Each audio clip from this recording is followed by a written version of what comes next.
Hello mọi người. Chào buổi tối mọi người và chúc mừng năm mới. Nhưng anh em nào hôm trước mình chưa có tiện gửi lời chúc mừng năm mới nha. Hello mọi người. Xin chào, good evening.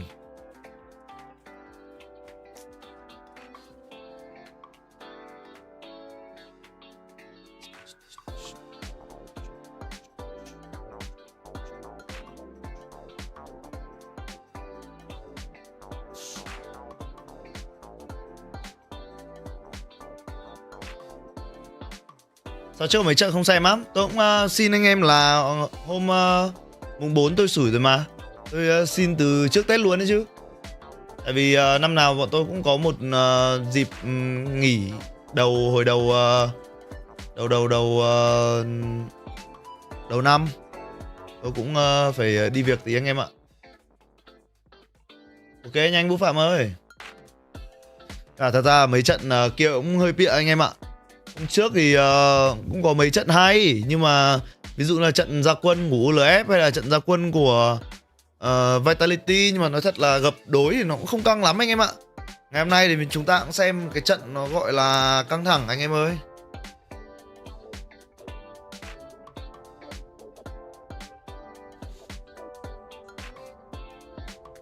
Rồi tôi lấy cái feed đã.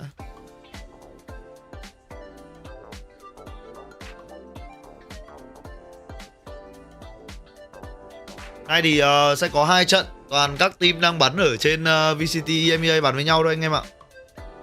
Nhưng mà chắc là chúng ta sẽ chỉ xem một trận thôi.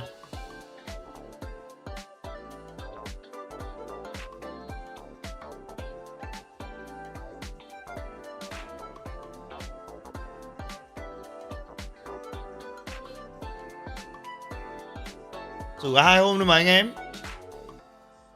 Một hôm mùng 4 thì là mình bận, còn hôm mùng 5 thì mình mệt quá anh em ạ. Mùng 5 đi ăn đi uống về mệt quá. Tết nhất thì thật ra là cũng có tí ấy anh em ạ.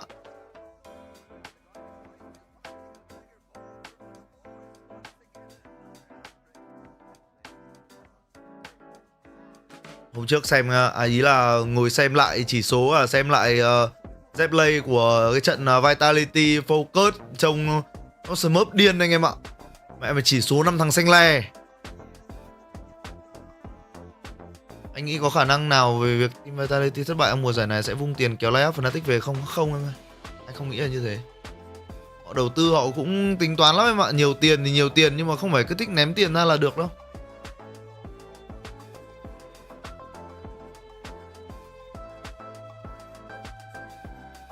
Vì anh em Tết nhất ra được tăng được thêm cân nào cho anh em? Mấy anh em Hoàng Kim Cốt tăng được cân nào chưa? Tôi được cái là chững cân anh em ạ. Trông như phím dưới 3M, dưới 3m con nào ngon. Dưới 3m thì khá nhiều. Nhà tôi nghĩ là tầm dưới 3m thì làm con Ryu 67 ok ấy.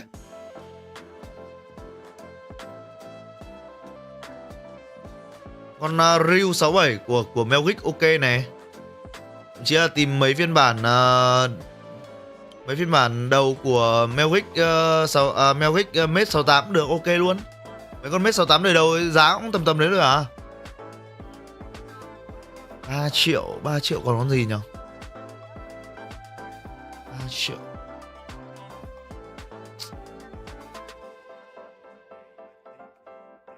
G2 M8 tôi không xem á. Là trận nào ta? Là trận của Game Changer á hả?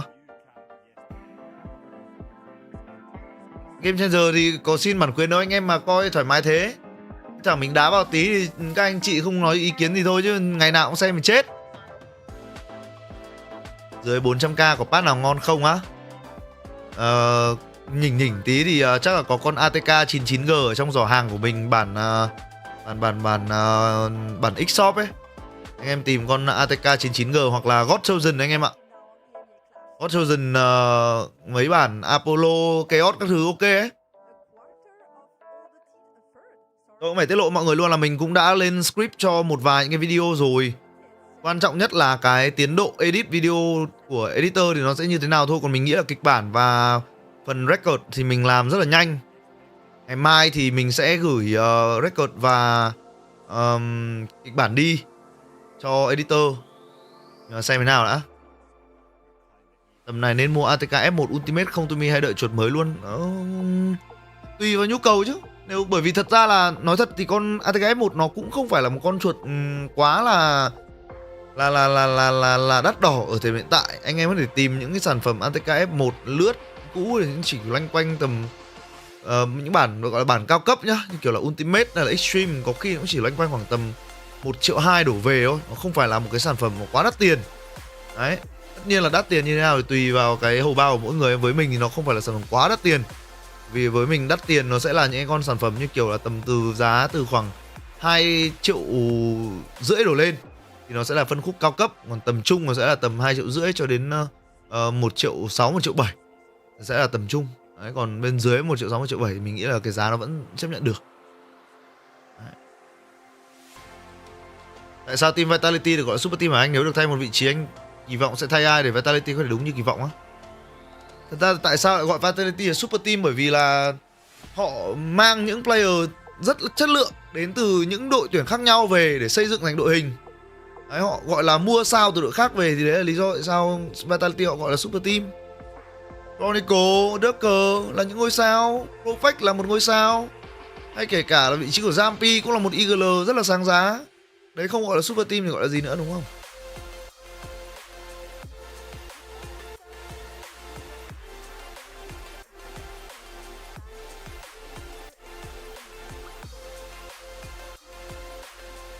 Anh tôi nghĩ sao nếu LUব্যৱNG là nạn nhân tiếp theo của KTL á?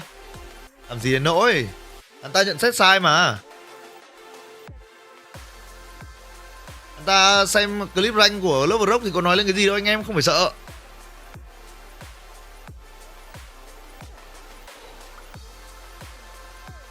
Này hay không cũng hơi khó anh em ạ.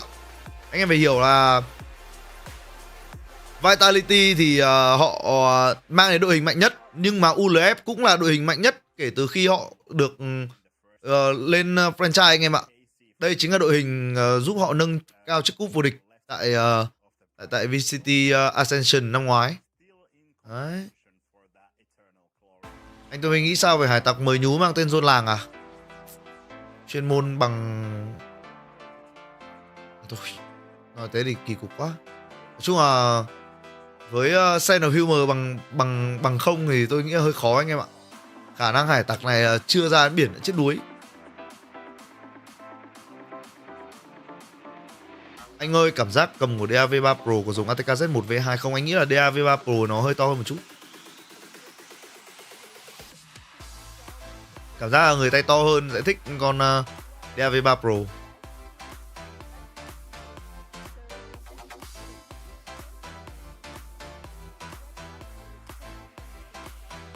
Hải tặc LUველNG có trái ác quỷ á? Hải tặc LUველNG là hải tặc nhưng mà không biết bơi anh em ạ. Khả năng là truy nã là một berry giống kiểu chopper ấy.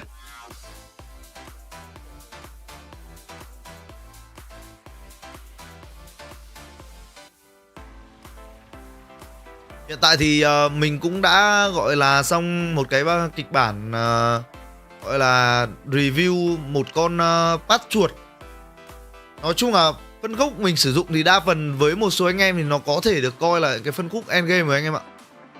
Tại vì mình sử dụng phân khúc thì đa phần là cái phân khúc tầm giá nó cũng tương đối là mắc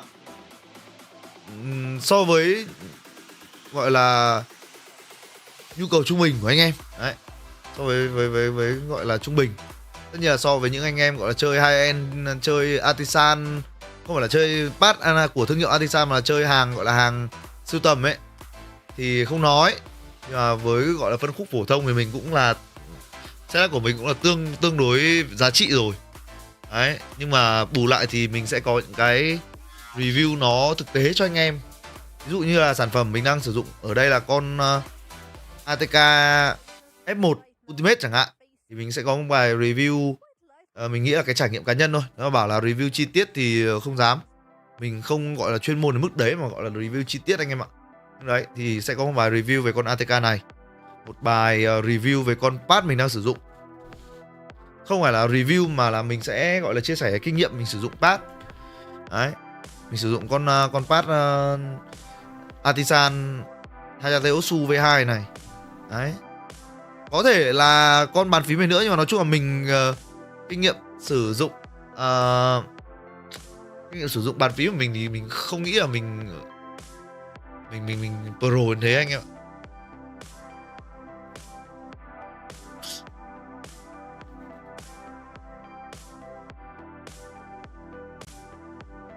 Hello Chí Minh nha. Mẹ ai ban thằng Minh Tuất của tôi các anh em ơi. Chó Minh Tuất này.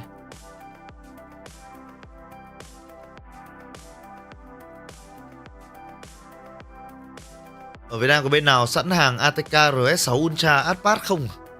Cái này anh em hỏi thử seller xem, khả năng họ sẽ order được anh em ạ.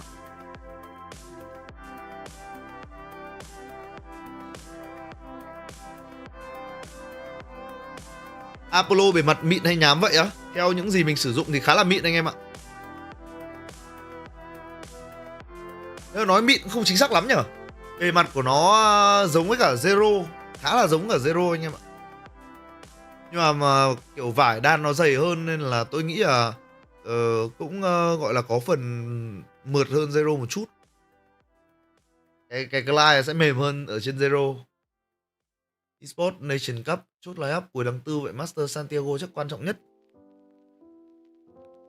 Mình cũng chả biết nữa. Chung mà con Nation Cup đấy thì chịu anh em ạ. Chả biết nhờ.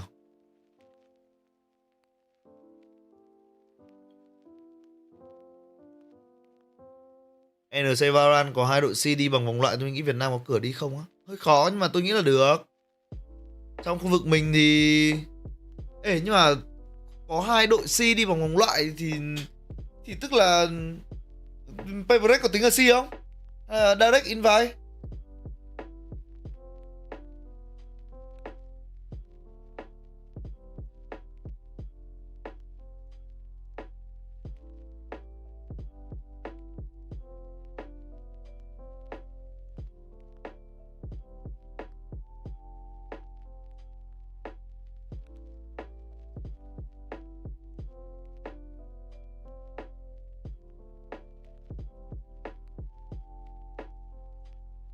Quốc gia nhỉ anh em nhỉ? Quên đấy. Thế tôi nghĩ là khả năng Indo Thái Lan anh em ạ. Đội tuyển Indo nghe chừng là căng. Chung là có Forsaken ở trong tem là cảm giác là đã dẫn trước một map rồi anh em ạ. Nhưng mà tôi nghĩ là nếu mà tổ chức cuối năm thì các team cũng chả dại gì mà không tham gia anh em ạ. Các player họ cũng chả dại gì mà không tham gia. Đi một cái giải được giao lưu, được du lịch, được này được kia thì tội gì không đi đúng không? Mình cứ đi cho nó mát. Break out the red panties. We're rich baby. Anh Quân Nguyễn đã ném 11.111 đồng cho em Tumi. Buổi tối vui vẻ nhé anh Tumi. Dạ em Tumi cảm ơn anh Quân Nguyễn nhiều nha. 500, kẻ dính đá ghế streamer L. Ông tổ gaming kia, người đàn ông đẹp dai nhất Hà Đông. Nói chung là 10 dạ em Tumi cảm ơn anh Quân Nguyễn nhiều ạ. Khiếp khen ghê đi. Đã ta. Chưa gì được bợ ác.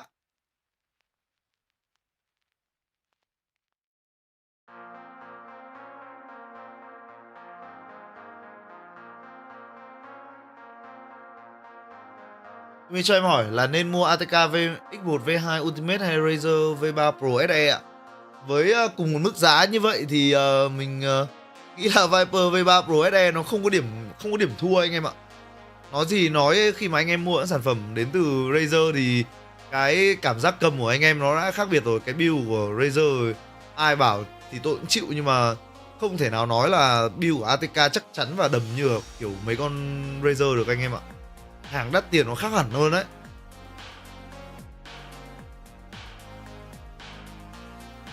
Tôi làm cái đéo tôi ngáp nhiều ấy nhở. Tại sao con người lại ngáp nhiều?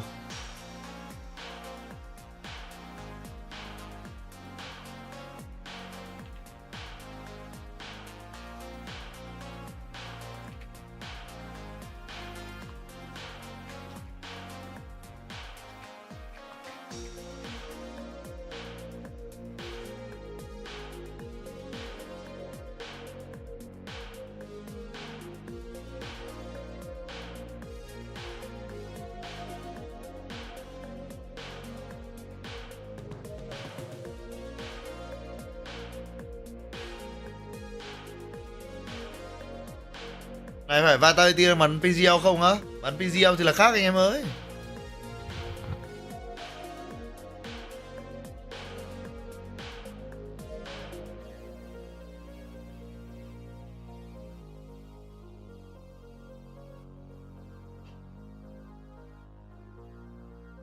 Anh em ơi, trận đấu thì 1 giờ sẽ bắt đầu ấy. Hay là bây giờ anh em cho tôi xuống mua chai nước nhỉ? Đằng nào cũng không có vẻ là cũng không chưa có nhiều anh em lắm. Tranh thủ mình xuống dưới nhà mình mua chai nước anh em ạ. Ok không nhỉ? Đồng ý chưa nhỉ? Cho xuống mua chai nước nhá. Ok.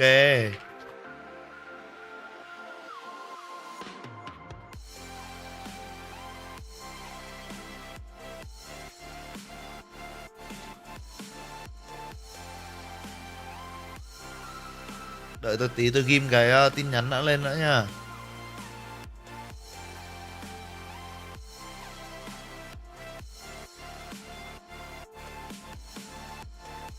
Đợi tí xíu xuống nhà nhá. Xuống nhà lên luôn nhá.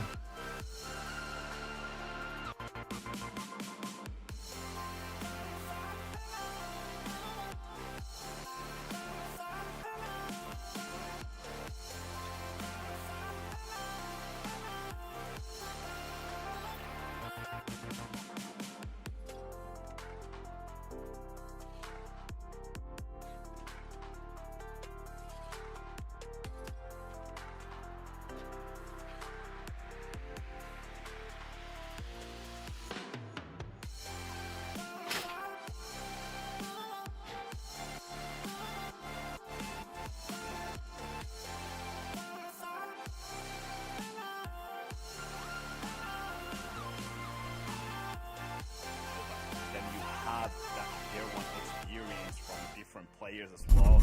Doma has been around forever, Chiwa, an incredible player, then you have Kamuk and Runner as well. It's a hard team to face against, especially for Stallions. And for Job Life, it's great because they can continue their track. Yes, and on the side of Besiktas, they actually managed to win against Focus. I was quite surprised, but props to them for taking the win. Today, we will have the 2 matches against VCT EMEA teams. Yes, this is a top of the table showdowns for us today. We are very lucky, actually, and we're gonna start with Vitality against ULF. This is the revenge that ULF were looking for. Oh yeah, they got absolutely dominated by the start of the year, obviously having to play with the standings. So ULF definitely looking for that redemption arc. On the other hand, we have Giant X versus Foot. I think there are some grudges in terms of that matchup as well. Foot, they couldn't quite get their best performance at the start of the year in kickoff, and now they're looking to get that redemption. Getting that final position right there would be incredible. And if you took a look at the lower side of that match schedule, you saw 3 Turkish teams still left in this tournament, which to me is incredible because those Turkish teams, they were kind of struggling on the kickoff. There was one team, BBL, that got absolutely dominated, got first, but the rest of the Turkish teams were at the bottom of the barrel. So I do love them getting that redemption, being here in the top 8 and maybe continuing further as well. Yes, definitely. I think Turkish players are just from another galaxy. They're definitely very, very strong. You've seen that there are 2 matches that we will not see on the main broadcast today. It's the Challengers elimination, but they are available on our partner stream. So if you want to see Enterprise against Dobrak, don't hesitate to tune in on Valorant France. And later in the evening, if you want to see UCAM against Besiktas, you will be able to see it on Valorant Spain. But for now, let's look at our main matchup. It's Vitality against ULF, and we have some good players from Vitality, especially Chronicle, who has shown an amazing arbor. Yeah, we love seeing Chronicle pick something new to kind of go outside of his maybe comfort zone, but we do see Sayonara back in the roster. Obviously, both of these teams kind of have the similar problem. They have young prodigies. They were too young. Sayonara still not eligible for VCT. Actually, I think in a week and a little bit over, he will be 18. So this is a perfect tournament for Sayonara to get into that roster. I think these games are very, very important in terms of implementing Sayonara into the roster fully, especially in these official games. I agree with you completely. I think that's the experience they needed to actually get the synergy within the team and be ready for stage 1 with Sayonara as part of it, so they can maybe find a little bit more success than what they had in the kickoff, even though the run was not bad at all. Something I wanted to highlight also is that Yempi is back on Duelist. He has been playing Initiators now for several years, and it's good to see him back on the Duelist role because he really, really performed in the beginning of the year. Yeah, I mean, Yampi has shined. He was the one to get the highlighted clip on the second clash as well. This Yoru has been incredible. Obviously, Yampi came from CS. He started as a Jet, as a duelist, because he was really strong AWP player. Now, transitioning into Valorant, he picked up that operator quite a lot, but then he went to a different role, to Initiator. I'm glad to see Yampi still has that fire in the duelist role. But on the other side, we have ULF. I think this is one of the strongest roster that we have in this tournament. They didn't quite show it at the start of the year in kickoff, but there's a reason for that. They had to play with substitutes. Now Echo and Sop are in the roster, and to me, this looks like a scary roster. Definitely looks very scary. I think this full roster works very well. The only thing I'm kind of scared about is that Echo had his birthday, so he will be able to play in stage 1, but Sop still has 1 more month to go, and I'm not sure he will be able to play in stage 1. So I hope he can, but this is gonna be difficult if he's not there, because I think the 5 players, this is really what makes the team works, and they reinvented and invested actually the beginning of the year. They decided to invest in these 2 young players and play the kickoff with 2 subs. So they really, really trusting what's gonna happen with the whole roster, and I agree with them because this is very impressive. Yeah, it's been very impressive, and I love that you kind of highlighted that they can play with Echo now in the stage 1. The question mark is, can they play with Sop? It might be, they probably won't be able on the first week. If I'm not mistaken, the season will start on March 10th. Might be wrong on that, you have to double check, but it's still really good to get this repetition under their way with the full roster and get these players implemented here. They struggled really heavy at the start of this season, like we kind of highlighted already, playing 3-13 and 1-13 against Vitality. Now they're looking for the redemption arc, and I'm here for it.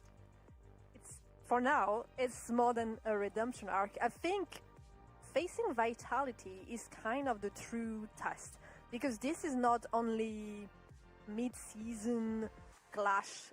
This is a real test for both of these teams, because I think both ULF and Vitality want to have a strong result in stage 1. So they want to be sure that they're on top of their game and can actually get strong results in the game. And this is the chance to actually show that it is working. Hello.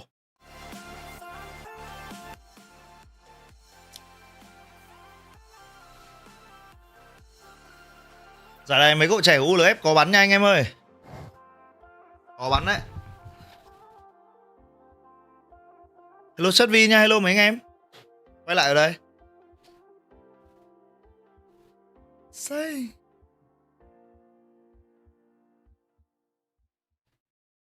Im mắng quá nhở. Buổi đêm lại chuẩn bị và mấy anh em gọi là bật cho có tiếng người rồi.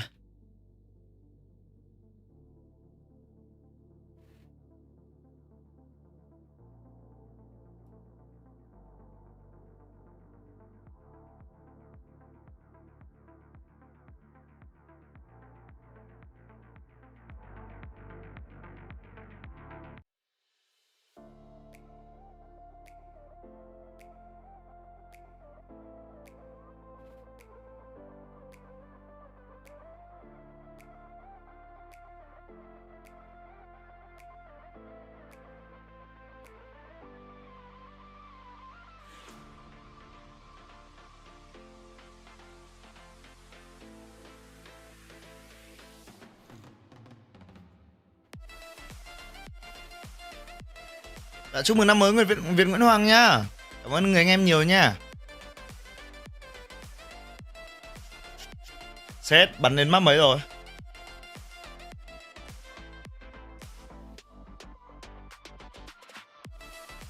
Xem tranh thủ xem set đang đến đâu rồi anh em ạ.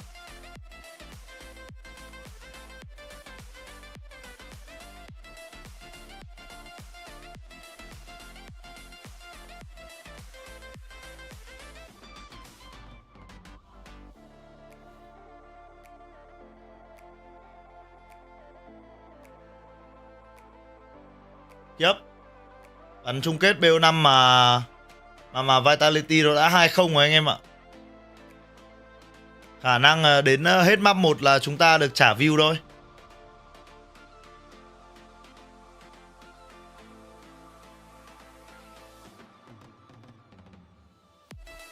Giải này giải gì á? Đây là một giải đấu có thể coi là một giải đấu giữ tay cho các tem anh em ạ. Haven, Habit, Decider là Bin à? Haven này tôi nghĩ là Vitality bắn vẫn ok nha.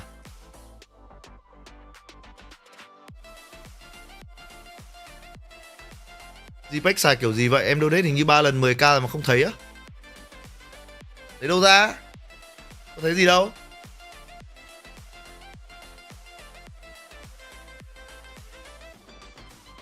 Hay là JPEG mình bị quá ấy nhờ anh em nhờ? JPEG mình bị quá hạn mức nhờ? Ui, hạn mức của mình vẫn còn đây mà.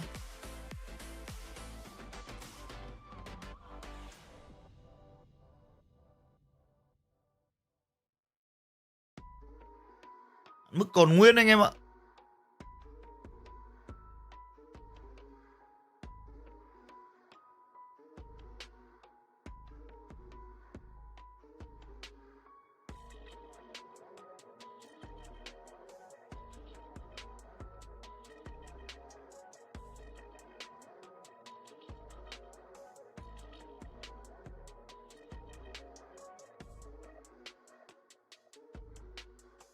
Anh check ngân hàng á?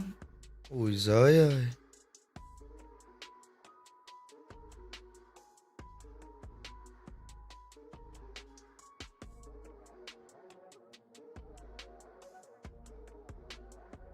Không thấy gì luôn Minh Tuất ơi.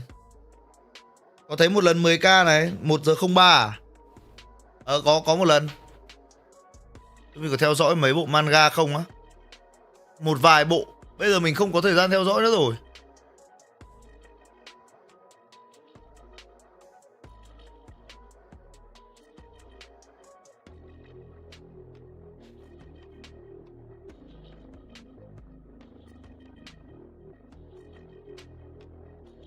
Đây rồi anh em ơi. Có in game rồi.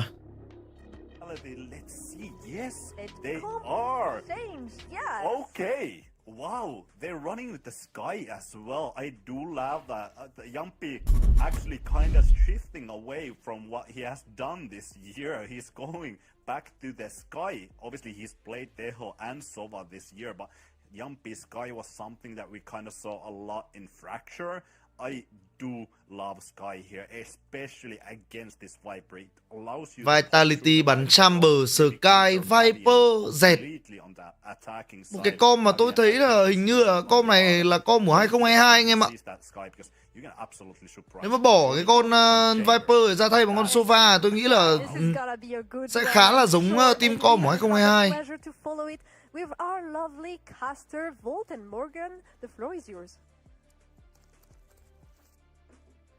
Break out the red panties. We're rich, baby. DAX con đã ném 10.000 đồng cho em Tumi. Chúc mừng năm mới cậu ơi. Cái con bàn phím Ý không biết do setting hay gì mà kiểu đang chơi tự nhiên nút V kép không ấn được không phải liệt nhé hay do tôi setting cậu nhỉ? Có thể là do setting thử setting lại về factory xem Derek con ơi.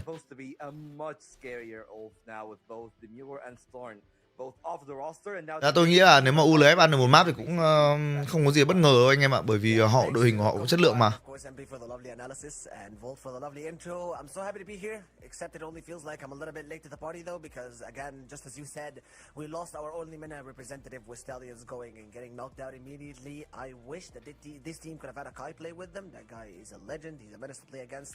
Definitely a genius for his age as well, but we are who we are. Today we have Vitality versus Team ULF, which is again two of the best performing teams so far. Coming in here with a lot of fan bases coming in from them. It's a Turkish versus French massacre we're about to witness between both of them in Haven, which is of course a map that has been chosen by ULF Esports in the beginning. Vitality chose to begin defense, which could be a little bit of an exciting. Bắn rank không phải bắn Viper Haven á. Nếu mà có khả năng cao đấy là tôi anh em nhé. Nếu anh em bắn rank mà tự nhiên gặp con Viper, khả năng cao đấy là tôi anh em ạ. Mình vẫn còn thiếu một cái đèn. Tình hình là đang thiếu một cái đèn anh em ạ.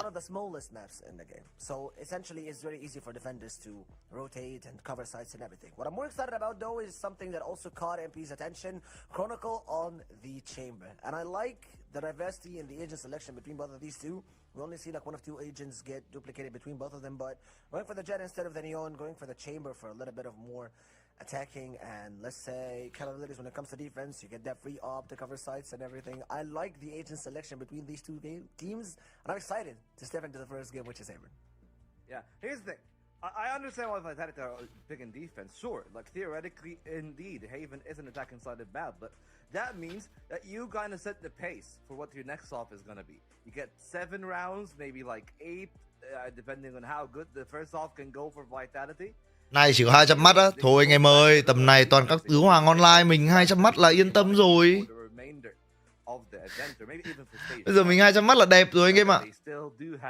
Đáng lẽ là tôi on sớm hơn, ngồi bắn Valorant cơ. Nhưng mà thật ra hôm nay phong độ cũng kém anh em ạ. Đấy bắn chán vãi chưởng à. May là mình không livestream bắn Valorant này anh em ạ.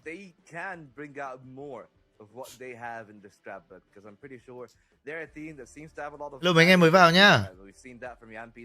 Thật, một năm trước 200 mắt nó là cả một ước mơ anh em ơi. Buổi đêm này mà được gọi là 50, 100 mắt tôi là yên tâm lắm rồi.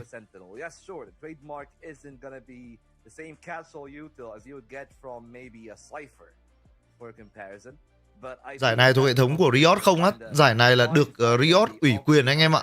Cho bên thứ ba họ làm theo tiêu chuẩn của Riot. Như anh em thấy ở bên dưới góc trái màn hình thì nó có cái gọi là VCT Partner Series đấy. Họ cũng đang thử nghiệm một số giải đấu do bên thứ ba tổ chức anh em ạ. Khả năng trong tương lai chúng ta thấy những giải đấu như giải đấu Master hay giải đấu Master thôi. Khả năng được ủy quyền cho bên thứ ba là điều hoàn toàn có thể nha. Phím để chơi Valo 2 đến 3 triệu có con nào ngon á. Cố nhìn một tí thì có con Neo 65 khá ok anh em ạ. Còn không thì tầm 3 triệu anh em làm mấy con của Melgic như kiểu là Mate 68 hay Ryu 67 đều ok. Giá rất đẹp rồi. But for all my French fans out there, Chamber is one of the biggest and the loveliest agents in Valorant for so many reasons, because you can get that agent saving you a lot of money on eco rounds, and again in a map that is, let's say, very OP dependent when it comes to defending sites. Again, you have so many good spots for an OP here. Think of A Tower, think of C-Long, think of playing double doors with the trademark plays behind the door unless they have to waste ULF for it, or if they try to shift walk there maybe to grab some info before they're out. You can have so many good spots for Chronicle to set up. Nhưng mà anh em nghĩ là mình nếu như mà là cá nhân mình nên làm theo review sản phẩm theo hướng nào anh em? Tôi không muốn sản phẩm tôi làm nó bị đại trà đâu anh em ạ. Tại vì mình thì mình cũng không phải là một người quá gọi là chuyên sâu về gọi là mặt trải nghiệm anh em ạ. Mà mình sẽ lấy cái trải nghiệm cá nhân ra để review cho anh em, thì chắc là tôi sẽ mua cái nào rồi tôi sẽ review lại cho anh em cái đấy nhá. Như vậy nó sẽ hợp lý hơn, giống như kiểu Optimum hay làm đấy. Optimum mình sẽ là thiên về mặt kỹ thuật anh em ạ, bởi vì Optimum là một người rất là đầu tư về mặt kỹ thuật.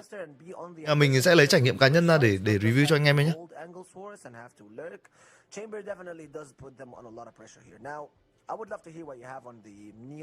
Trước tiên thì tôi nghĩ là khả năng là tôi sẽ làm theo format của bạn Joey bên kênh Joey anh em ạ.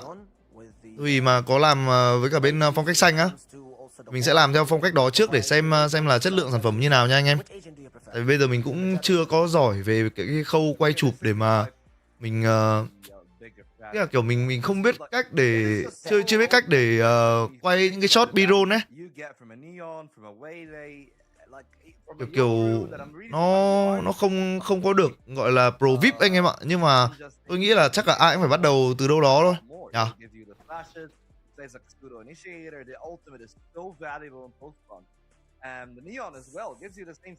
Như Botzy thì cũng ấy mà, cũng khác gì dâu ý đâu, cũng là ngồi một góc nói rồi mà. I think the bigger factor about Neon is just how explosive they can be. That's going to be the one thing lacking from Vitality once they pivot into attack. Is that outside of Durka diving. Chuẩn bị vào bắn rồi anh em ạ. Tôi thấy là có Asian pick rồi, nhưng mà chắc là đang có vấn đề gì trục trặc in game nên chưa bắt đầu được. Sự khác biệt của mấy con phím Rapid Trigger dưới 1 triệu và 2-3 triệu là gì vậy anh? Trừ layout và design ra. Thật ra thì nếu mà nói về công nghệ thì mình cũng không nói chắc được. Nhưng mà anh em sẽ tránh gặp được những tình trạng gọi là nhả phím khi mà hay là kiểu phím không phản hồi, như kiểu là nếu như mà anh em phải sử dụng cái này mình hơi khó để có thể nói một cách hay được. Nhưng mà anh em cứ tưởng tượng là những cái con phím mà tầm dưới 1 triệu ấy, anh em sẽ không kỳ vọng được. Đầu tiên là cái cảm giác gõ nó sẽ không được sướng tay, nó sẽ không cảm giác là tôi đang được trả một cái phản hồi nó đúng chính xác với những cái ý tưởng của tôi khi mà tôi bấm vào cái con phím đấy. Là cái cảm giác bấm của anh em nó sẽ không, đầu tiên là nó không được thật lắm đó, và đôi khi nó bị nhạy quá ở đây, tức là do cái cảm biến của cái cảm biến nam châm của cái switch và cả cái bảng mạch của con bàn phím đấy nó không được đồng đều như là ở trên những cái sản phẩm có tầm giá từ 2,5 triệu 3 triệu đổ lên. Đấy, anh em sẽ có cái chất lượng QC nó cũng có thể là không được yên tâm bằng. Nhưng về cơ bản nếu như anh em set mức Rapid Trigger hay là Actuation Point ở một cái mức an toàn thì hoàn toàn anh em vẫn sẽ được trải nghiệm cái công nghệ Rapid Trigger một cách đầy đủ. Đấy.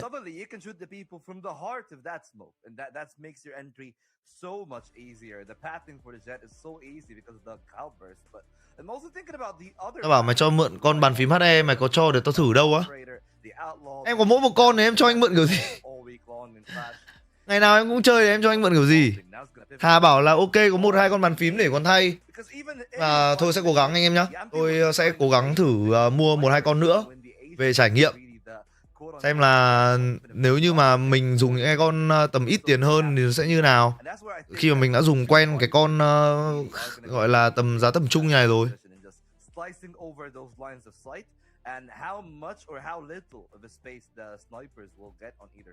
Nghi đá WeScan 10.000 đồng. Thua phím laptop hết nhá mặt cười. Cảm ơn 10.000 nha. Thật ra thì nếu mà bảo là thua bàn phím laptop thì có thua một loại bàn phím laptop anh em ạ. Với tôi thì tôi rất thích cái trải nghiệm bàn phím laptop của con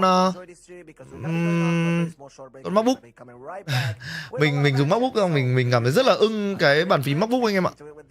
Tôi có thể gõ bàn phím MacBook cả ngày tôi không thấy chán.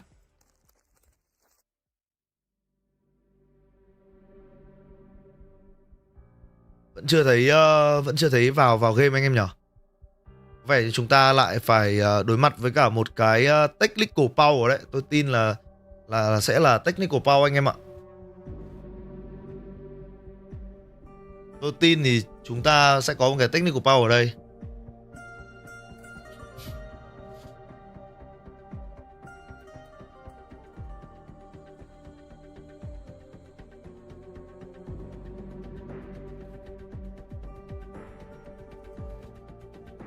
Nói chung là giai đoạn này mình cũng hiểu là rất nhiều anh em mà mong muốn là sẽ tìm được một cái sản phẩm nó phù hợp túi tiền. Bởi vì là dịp Tết thì cũng có những anh em rủng rỉnh ấy.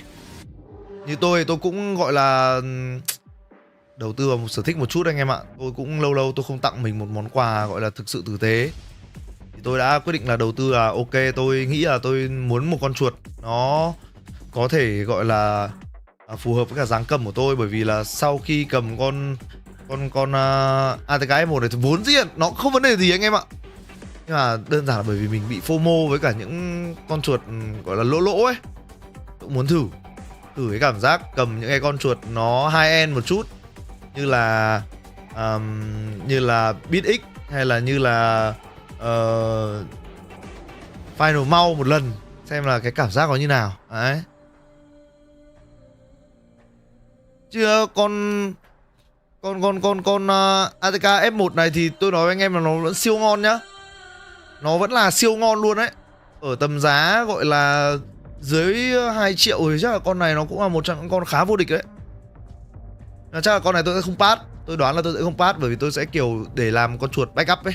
Tôi thấy là đa phần reviewer mọi người cũng kiểu có những cái món gear ở xung quanh để mà gọi là tăng cái độ uy tín và nhận diện khi mà mọi người làm review ấy. Khả năng cao là không pass anh em ạ. Khó mà pass.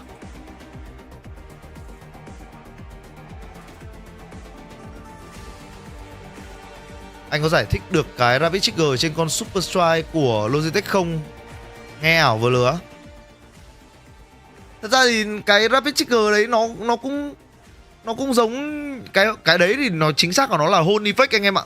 Thì hold effect ở đây nói là nào cho chuẩn ta. Nếu mà giải thích một cách gọi là đơn giản nhất thì anh em có thể gọi là set được cái tốc độ phản hồi, cũng như là cái không phải là tốc độ phản hồi mà là cái mức phản hồi của con chuột đấy ở cái lực nhấn mà anh em mong muốn. Anh em muốn cái lực nhấn nhẹ nhàng, hành trình nó đi ngắn gọn, và sau đó anh em thể click liên tục với cái mức gọi là actuation point mà anh em đặt sẵn ra, cái điểm kích hoạt mà anh em đặt sẵn ra ấy. Tôi trong gọi là những gì mà tôi đọc và tìm hiểu, tôi đang chỉ hiểu đến thế thôi.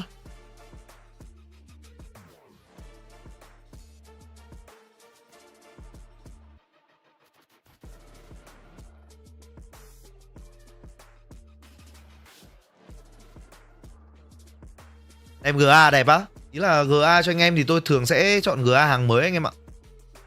Thì tôi nghĩ là ban đầu, thật ra tôi nghĩ là mình cũng đi một nước đi hơi sai anh em ạ. Ngày xưa tôi cũng nghĩ là nhờ việc là anh em cũng khá là thích những cái món gaming gear ấy. Mình làm gaming gear, mình làm GA thì khả năng cao sẽ gia tăng cái lượt theo dõi này kia. Đấy. Nhưng mà tôi thấy là kiểu thật ra mọi người cũng không quá quan tâm đến việc đấy anh em ạ. Nên là tôi nghĩ là mình đã đi một nước đi sai lầm trong việc làm GA. Thông thường một YouTuber nhỏ như tôi thì tôi chỉ nên gọi là giveaway những cái món quà đơn giản, như kiểu là gì ta? Như kiểu là VP, gói VP, hay là một hai cái patch chuột gọi nhẹ nhàng thôi anh em ạ. Tôi nói thật là cũng không phải là tiếc, mà ý là tôi cũng hơi đầu tư, nhưng mà cái hiệu quả mang lại thì nó chưa được như mình mong muốn.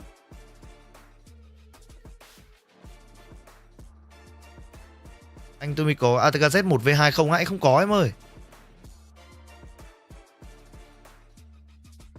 ULF tí nữa có bắn hai hàng trẻ không? Có. Giải này thì các team họ gần như là full line up anh em ạ. Nama Chocolate thì sau Tết thì chưa biết được anh em ạ. Nhưng mà KitKat thì khả năng là còn nhá.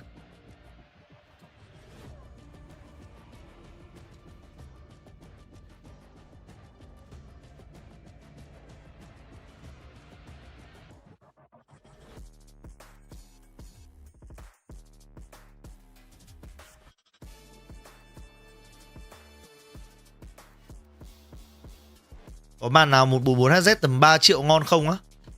Tầm này màn nó vô vàn quá anh em ạ. Vô vàn lắm, không nói được đâu.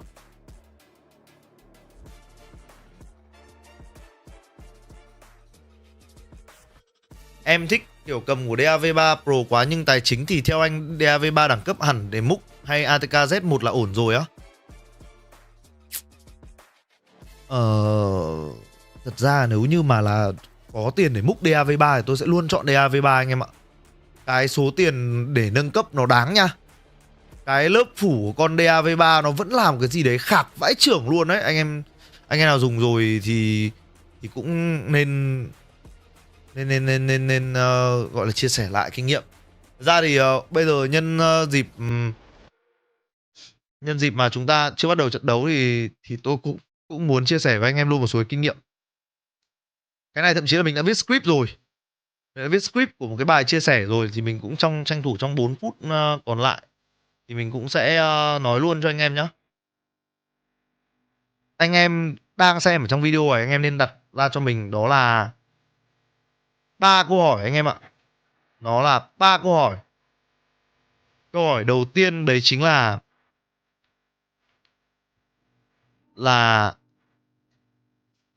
cái món đồ mà anh em muốn mua nó có giải quyết cái vấn đề của anh em không? Rồi anh em đang có một cái vấn đề gì đấy với cái gaming gear của anh em, thì nó có giải quyết cái vấn đề đó hay không? Anh em phải chỉ ra rõ được cái vấn đề đấy là gì.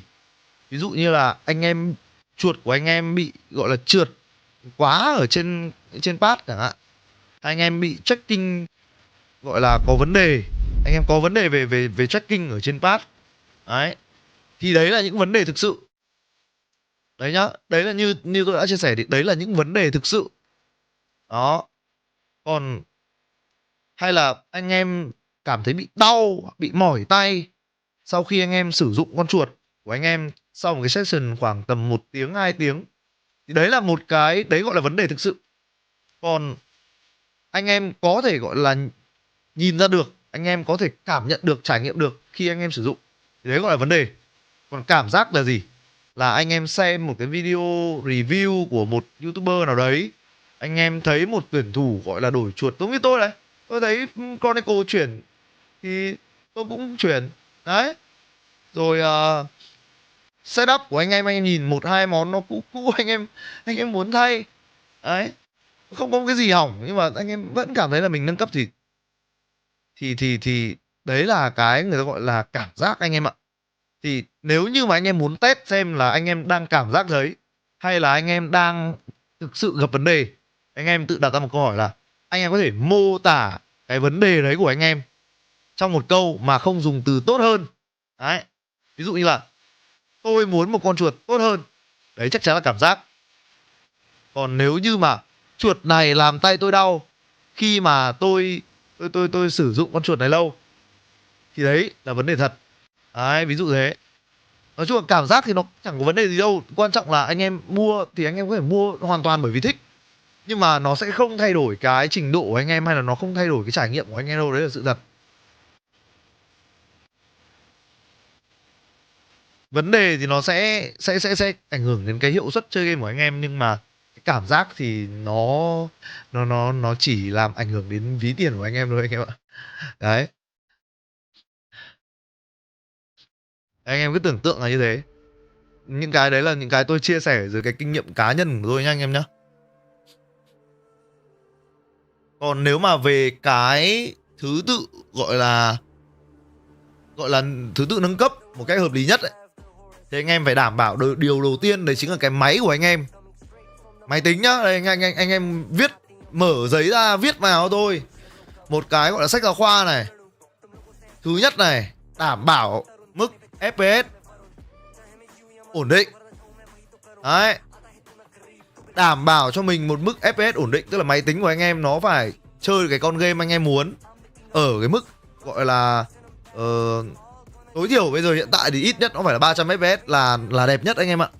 Đấy là đẹp nhất, là nó sẽ gọi là cái mức FPS đấy nó sẽ cân được, nó sẽ phù hợp với rất nhiều những cái loại hình màn hình hay là thiết bị bây giờ.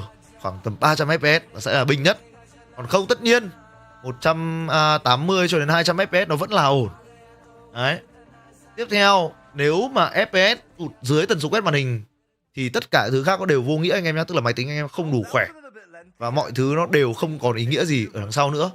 Nói chung là với Valorant hay là những cái tựa game eSports nói chung ấy, thì ưu tiên CPU và RAM nếu cần. Đấy, nếu như anh em chưa đạt đủ mức FPS như tôi đã chia sẻ.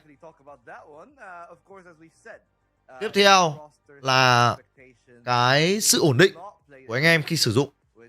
Nói chung là cái pad chuột của anh em thì nó sẽ không thay đổi cái độ ma sát liên tục anh em ạ. Cái sensitivity của anh em thì anh em cũng đéo thay đổi mỗi tuần, mỗi ngày.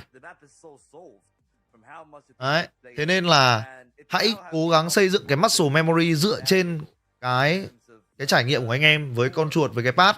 Anh em khiến cho cơ thể của anh em quen với cái độ phản hồi của con chuột, quen với cái độ ma sát của con pad.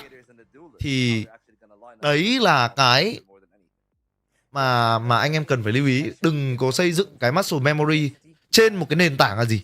Luôn thay đổi pad chuột, luôn thay đổi sen chuột. Nhưng cái thứ đấy nó có hại đến cái thói quen chơi của anh em. Đấy là một điều chắc chắn. Điều thứ ba, đấy chính là đảm bảo về mặt thông tin. Đây là cái quan trọng này. Nếu như anh em không nghe được cái phút hay là cái âm thanh mà người khác nghe được thì anh em đang thiếu dữ liệu trầm trọng khi anh em chơi game. Đúng chưa? Đây là cái nơi mà cái khoản đầu tư của anh em nó có giá trị thật sự ấy. Đấy là vấn đề về ví dụ như là tai nghe chẳng hạn.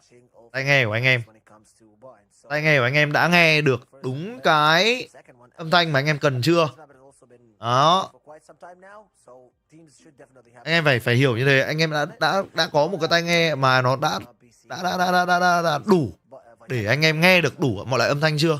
Nếu chưa, anh em cần phải kiểm tra lại ngay, bởi vì này, cái vấn đề về âm thanh ấy, nó là một câu chuyện nếu anh em cắm thẳng cái jack 3.5 từ con tai nghe vào trong cái mainboard của máy tính thì cái cổng là một cái cổng như cứt. Cái cổng 3.5 của PC là một cái cổng như cứt anh em ạ. Một cái con sao cạc hay là DAC kể cả là rẻ thì nó vẫn sẽ tốt hơn là cái cổng 3.5 ở trên mainboard anh em nhé. 100% luôn. Đấy. Được chưa? Sau khi anh em đảm bảo tất cả những yếu tố ở trên thì chúng ta mới đến cái giai đoạn gọi là giai đoạn hoàn thiện, hay là chúng ta hay gọi vui ấy, là giai đoạn người ta gọi là end game anh em nhé. Từ chất liệu sản phẩm cao cấp hơn này, hay độ hoàn thiện cao cấp hơn này, trọng lượng tối ưu hơn này, rồi thiết kế đẹp hơn này. Tất cả thì nó đều có giá trị nếu mà anh em thực sự tôn trọng, trân trọng cái món đồ mà anh em mua nhá. Và tuy là như vậy, nhưng anh em đừng kỳ vọng là từ cái đó mà nó sẽ nâng được cái mức rank của anh em lên, hay là nâng được cái trình độ của anh em lên, bởi tất cả mọi thứ về trình độ nó là ở anh em thôi. Còn lại anh em xây dựng những cái nền tảng như là về mặt thông tin, về mặt thói quen, về mặt gọi là trí nhớ cơ bắp, muscle memory thì ok. Cái DAC có tác dụng lên loa không? Theo tôi biết là có, bởi vì nó là giải mã âm thanh anh em ạ.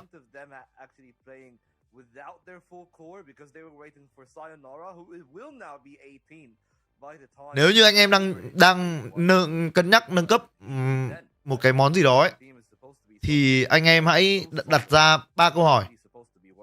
Hãy viết ra trước á. Đầu tiên là viết ra cấu hình hiện tại này.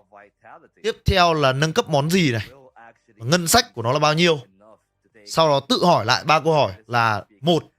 Nó có giải quyết vấn đề của anh em không? 2. Là cái khoảng cách thực sự. Ví dụ như là ok, tôi mua một con chuột và con chuột cũ của tôi nó lag vãi ở cứt. Input lag của nó là mẹ 1 giây. Tôi mua con chuột tiếp theo của tôi để mong cái mức input lag đấy nó chỉ giảm về còn là 5 đến 10 ms thôi. Đấy, khoảng cách thực sự nó là rất nhiều đúng không? Đấy là khoảng cách. Và tôi có đang sửa đúng điểm nghẽn hay không? Tức là anh em có đang sửa đúng cái chỗ ngứa không? Anh em có đang bị thiếu thông tin, anh em có đang bị nghe không đúng, anh em có đang bị cảm giác di chuột nó bị rít hay là như thế nào đấy không? Đấy, chỉ cần trả lời được 3 câu hỏi thôi anh em sẽ tiết kiệm rất nhiều tiền anh em ạ. Hãy đừng như tôi. Hãy đừng như tôi anh em nhé. Nào, ATK Z1 hay ROM R21 Pro.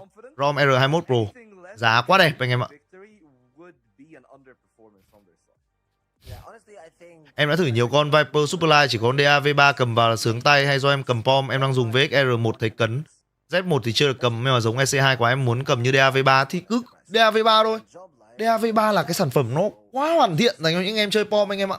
Anh em phải hiểu là Razer họ đã xây dựng cái form của con Death Adder, nó là thương hiệu từ gọi là những năm 2000 ngày ấy rồi.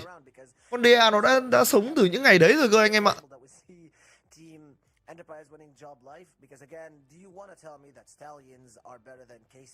because KC are now out, and we've seen With a Kai? with each other. With a Kai, maybe. Yeah, with a but- Kai, maybe. Without a Kai, I don't know. But let's be very real, though. Let's be very real. I mean, we've seen KC at Blender. We've seen them when they're on their full. Budget 2 triệu thì con ATK nào trong giỏ hàng chơi Valorant ổn với làm văn phòng ok á? Văn phòng em tôi nghĩ là con nào cũng ok thôi. Bởi vì anh em cắm dongle vào thì chuột ở đâu nó chẳng hoạt động.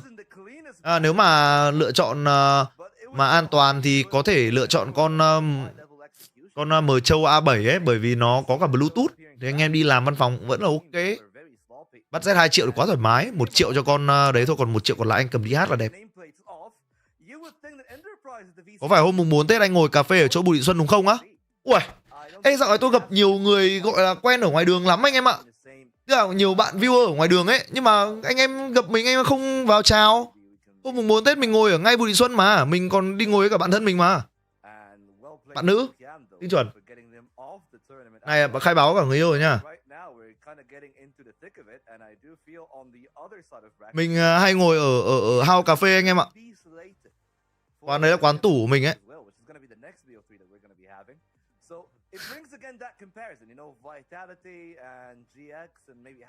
Khai báo rồi. Khổ.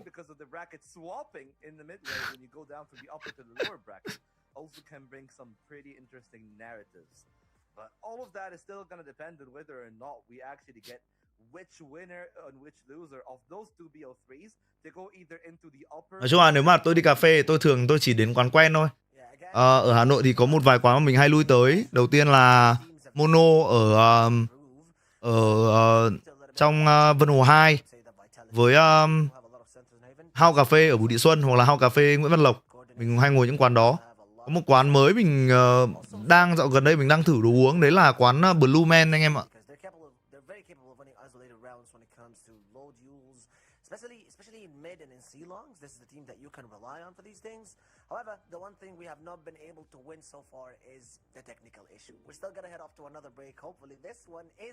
Còn F1 V2 Ultimate pin xài được bao nhiêu vậy á? Nếu như mà em bật chế độ 1K polling rate và không bật cái firmware gọi là tức là nó có 3 mức firmware thì thôi để tôi giới thiệu với anh em ở trên ấy cho nó dễ hiểu nhá. Đây rồi. Lại bao anh em ạ, cái dis. Thôi địt mẹ mày đã thấy tao biến thành live show của tao luôn. Bố mày tư vấn kia, mệt quá. Giải đấu lồn. Đây nha anh em nhá. Đây. Hay là màn này đi. Đây anh em ạ. Nếu như anh em bật cái chế độ này, F1 đây là anh em nhớ là đây là F1 Ultimate V2 nhá, không phải V1 nhá. V2 thì cái chất lượng pin nó đã cải thiện hơn rất là nhiều rồi anh em ạ. Nếu như anh em bật 1K polling rate thì anh em sẽ có khoảng 200 giờ. Thì tôi cứ vị chi là anh em có khoảng gần 1 tuần sử dụng, khoảng 5 ngày, hơn 5 ngày. Khá thoải mái. Nhưng mà tôi thì tôi đang để ở chế độ gọi là chế độ polling rate là 2K. Tôi sử dụng tầm khoảng 4 ngày, 3-4 ngày là tôi sẽ phải sạc một lần. Hiện tại thì lần sạc gần nhất của mình là vào tối ngày hôm kia anh em ạ. Và mình vẫn còn 65% pin. Mình có chơi Valorant vào từ sáng đến giờ.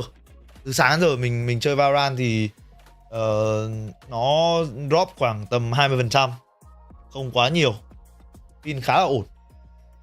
Đấy là với bản V2 anh em nhé. V1 thì mình nhớ là con V1 của mình bản Extreme thì pin khá là hẻo nên là không nói. Còn con V2 này, Ultimate V2 nó đã cải thiện pin rất khá là nhiều rồi.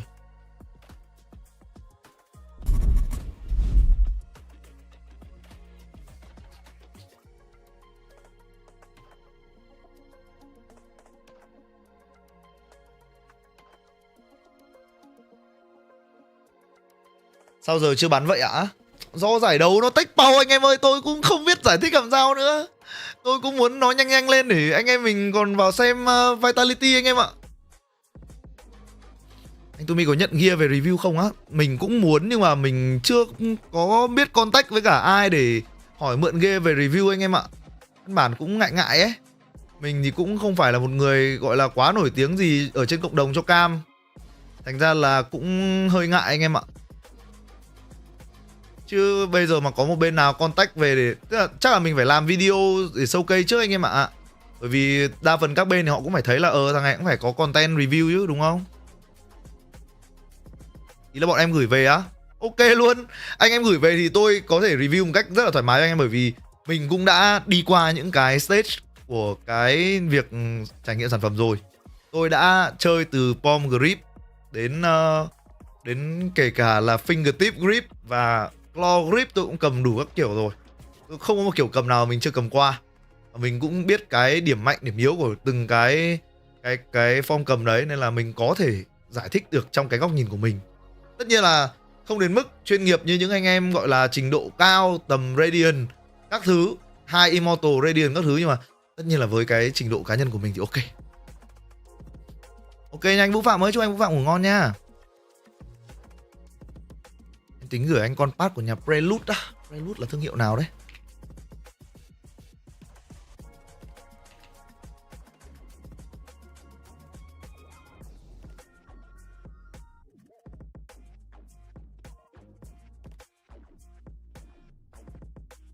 Shop eSports 70 đô cho một con pad này. Màu sắc khá đẹp. Cũng là đế Poron. Wow. Một con pad control đến từ thương hiệu Prelude anh em ạ.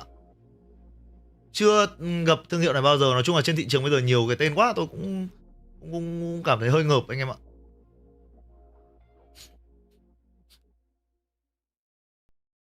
Ok luôn Sakai ơi. Nếu như mà mình gọi là muốn xem review thì cứ contact fanpage của em Tumi. Ok luôn. Tumi ơi, khẩu Outlaw RGX của ngon không á? Cũng được đấy. Gọi là tôi nghĩ là A tier trong các khẩu Outlaw.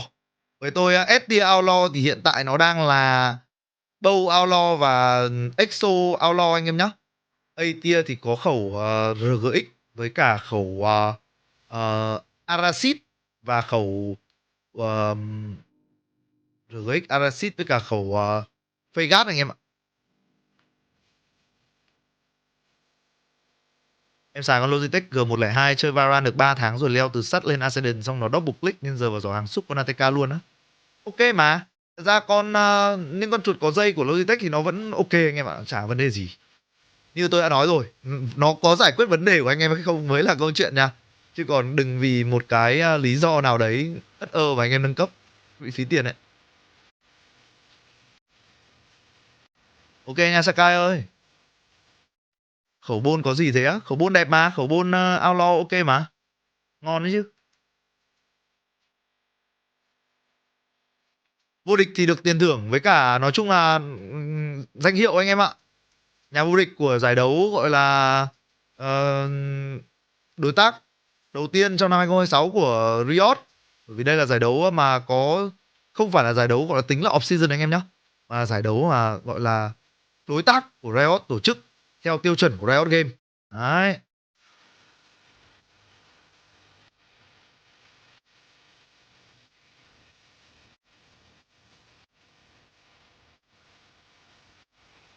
Tôi hy vọng là tôi sẽ ra được ra được video review đều tay anh em ạ.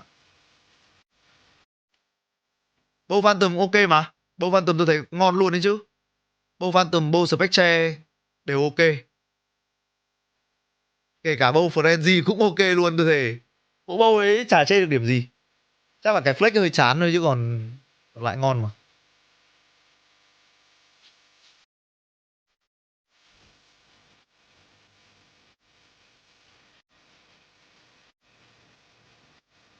Anh tôi mới thấy mấy con bàn phím nhà Apple dùng ngon không á? Bàn phím của Apple thì mấy con custom thì tôi thấy ngon. Nhưng mà trong các dòng bàn phím của Apple thì mình thấy là con mod 007 chắc là iconic nhất rồi. Ngày xưa thì ai cũng muốn có một con mod 007 anh em ạ. Cái thời điểm mà bàn phím của Trung Quốc, các hãng Trung Quốc họ chưa ồ ạt sản xuất những cái con 75% TKL các thứ ấy. Tôi thấy là Aco siêu hot luôn, bởi vì Aco có phát hành tại Việt Nam, có nhà có gọi là gì nhỉ, phân phối trực tiếp tại Việt Nam, nên là Aco hot lắm. Mà switch của Aco cũng ok nữa. Nói thật là switch của Aco ok anh em ơi. Tôi vẫn còn đang dùng một bộ switch của Ako đây, là con Piano CS anh em ạ. Con Ako CS Piano ngon. Con đấy là một con linear khá ngon, gõ khá là creamy.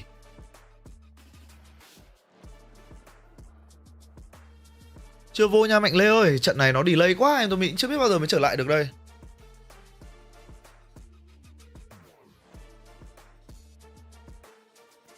GMK 67 à? Xa phết rồi đấy. Anh em cho hỏi mất receiver chuột ATK không giây là phải mua lại á? Mất thì mua lại thôi anh em chứ làm gì giờ.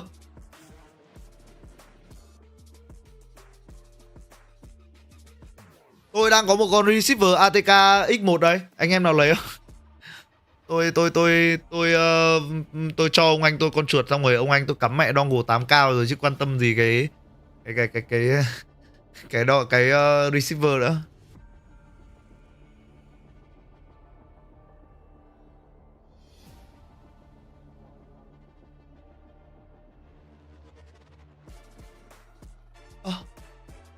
Mình reset hoặc vào tích thử đi á.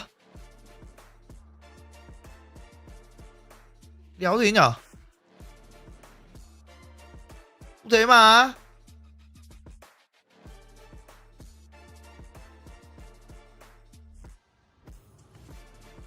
Cũng thế mà ta.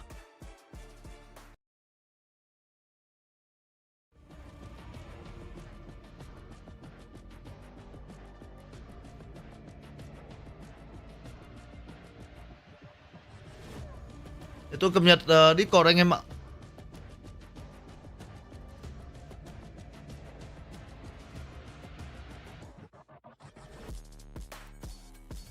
Không thấy noti gì từ bên ban tổ chức anh em ạ. Tôi không thấy thông báo gì từ ban tổ chức đâu.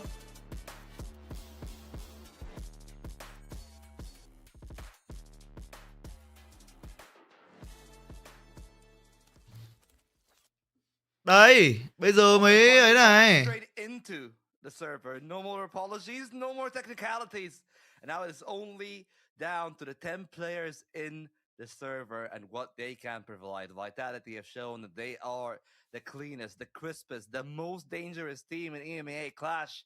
And now it is time for đối tác co-streamer luôn á. Mình thì trộm vía gọi là cùng vai trò với cả Jinsu anh em ơi. Mình cũng có được trao đổi cùng các đơn vị ban tổ chức, cũng cả chị Jinsu từ mấy hôm đầu tiên rồi. Cái thằng shop phải bắn kinh nha anh em. Mẹ trận đầu bắn bắn đủ đội hình, bắn cả Navi mà nó bắn dương 43 luôn chứ. But apparently ULF does want that speedy plan. They've waited long enough for this entry and now gets shot in the head. Okay, falls down to Echo, and now they're down to a 4v5 retake. Hầu đề lỗi anh em ạ, chịu chết. Tác độ cái hầu đề cái. Now ULF still got 4, but they're extracted off the side. The headhunter is valuable, and Kron got the support of Sayonara. Đéo đây. Úi xồi ôi, đi tech không mất một ai. Đâu mất một người anh em ạ.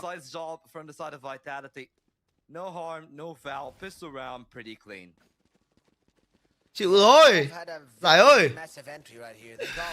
Mà phải đưa 500 làm cái nhầm sửa. The post plan here had a few issues.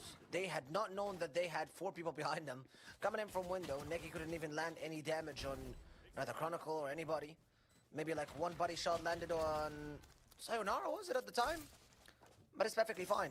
At least you can now tell that Vitality are very organized if you can read how they retake that one out. You can expect them to... Ui ôi. Ôi. Hỏng rồi, đớt ke rơi ở khẩu áo lo rồi anh em ạ. Ôi Zambi ơi xin đấy.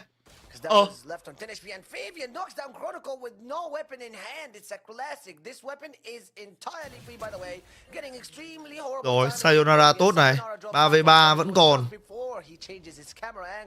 Cảm giác khẩu áo lo nguy hiểm quá anh em ạ. Rơi khẩu áo lo ở bên phòng thủ, cảm giác đái dã man luôn đấy. Except that Yampi and Sayonara, no, Yampi and Profik can tank at least one shot from that weapon before dying. Different story for Sayonara though. Yeah, I mean, comes down to single points of health for Yampi, but Sayonara, as he said, will not be able to take the bullet of the sniper. Neki, peek, and concise job. And that's a Giờ có khi thua eco thật đấy chứ. Đây là cái áp ấy là chính xác hả anh em? Hỏng rồi.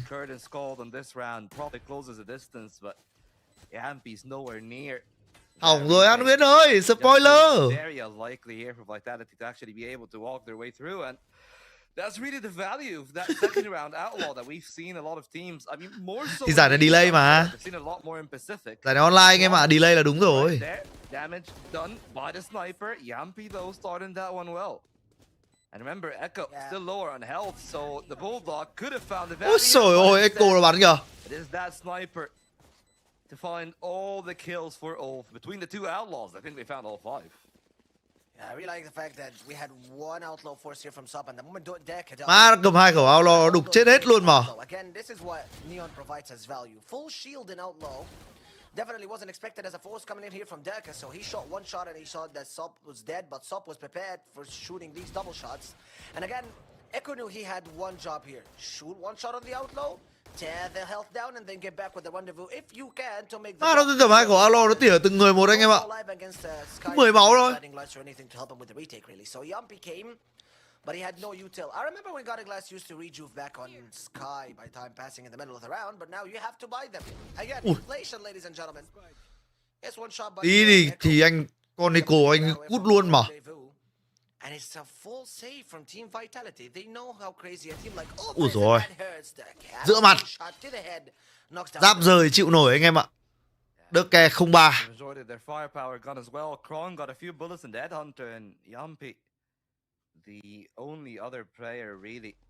Nếu Layla và Thế Anh 96 rơi xuống nước trong khi cặp sắp cô stream online cùng Linux thì tôi mới chọn cái nào? Đầu tiên là cái mệnh đề thứ hai nó đã không xảy ra rồi này. Còn giữa việc cứu anh Thế Anh và Layla thì tôi sẽ cứu Layla, bởi vì khả năng rất cao là con lợn béo nó không biết bơi anh em ạ.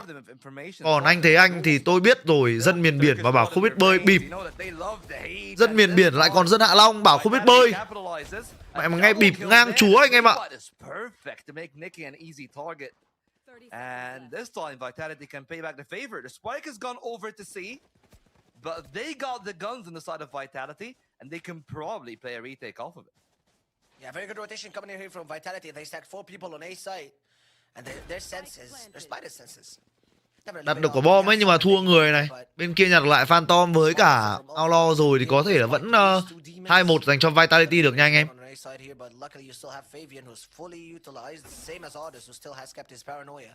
Didn't need it for the entry on C side because everyone from Vitality was on A side. Seekers now getting Fabian in position, and Seekers in the third round is kind of crazy, but it's just Yampy things. He knows that Chronicle is here. Tôi thấy là cái việc cái kỹ năng bơi là một cái kỹ năng mà tôi thấy là nhiều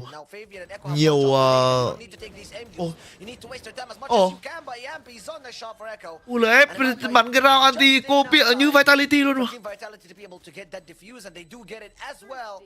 They get donated 2 Phantoms and 1 Vandal by ULF. 2 Thrifties back to back, one from ULF and one from Vitality. Like thế mà Layla bảo nếu tôi rơi xuống nước thì Layla cho chìm hẳn á. Nhưng mà tôi biết bơi mà.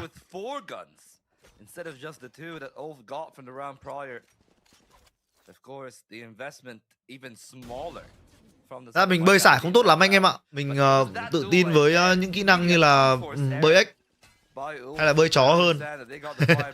Đùa ấy, bơi sải ở mức cơ bản thôi, không thợ lắm. Nhưng mà gọi là đủ tự sinh tồn anh em ạ. Making a wise choice inside of the defense, apparently. The way that they're approaching this game has been really impressive. Kron, close on the angle, got the rifle, but there's a fast lane and executing the side itself. It is already pressuring Sayonara. He will not go down without at least being back. Ôi, sinh tồn này. Ôi, Sayonara, được chưa? Có đắt không hả anh em?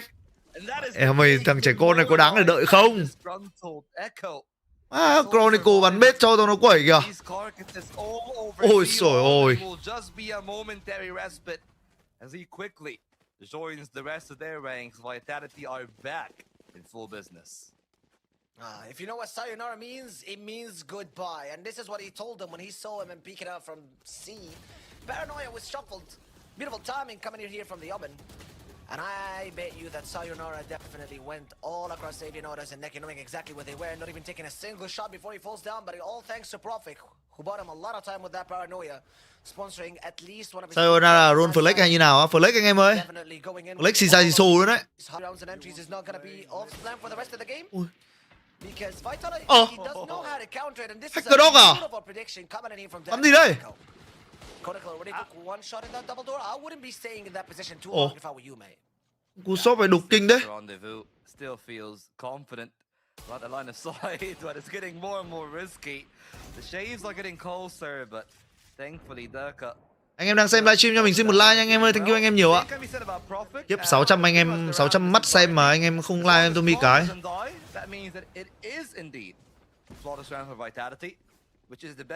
Bảy trăm mắt xem, không nổi 100 like, đời buồn như trái chó anh em ơi. Crom not only have the outlaw, the biggest brother is ready. The tour de force is in effect, but Vợ Siesta sắp tới của Gen Z nghe bảo ghê lắm á. Mình quên không kịp nhận Siesta là thay ai nhở? I'm not happy with how ULF are scattered across the map. We had the Omen trying to flank B, get spotted by Derke, and you had your Neon playing on the snipers when it's the only person you want to be going in and making these shots and taking spaces for your team. Now we have a double op. One coming in from Sap and the tour de force coming in for free for Chronicle here. Thằng chọc cứ eco round là nhanh như bố à? Này, tay của anh em mà không có một thằng biết hốt eco là cũng hơi mệt đấy. Ơ, con eco trôn thế. Falls down to Echo, and now Sop gets smoked off, buying more and more time for Yampi. Who's holding that side now, still has all of his utility. 2k10 à? Đợi 2 năm nữa em ạ. 2 năm nữa mới được chơi điện tử thì đâu hốp. Cho Valorant này chưa được mốc 10 năm. Chưa hiểu là thọ nổi không.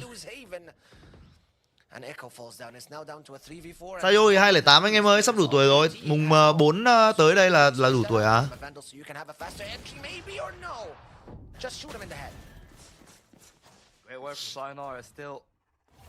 Make this round possible now for their teammates. The op and a retake, not the best thing in the world usually.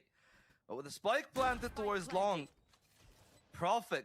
Xong game giờ mới vào coi Tumi á. Tỷ số trận Vitality với cả Paris Vision bao nhiêu rồi anh em? Breaking the rules himself, such a good position to be found. The player in plat is not going to be something that he's going to be aware of, but Audas is none the wiser, and that's the force now all down to the operator. Surgically removed. Ôi trời ơi, Zampi. Zampi giỏi bắn ghê lắm nhá. That's the fifth on the board for Vitality. Maybe Kron wasn't the best on the sniper. Yampi absolutely. Giờ này không giới hạn tuổi á, không có anh em ạ. Không giới hạn.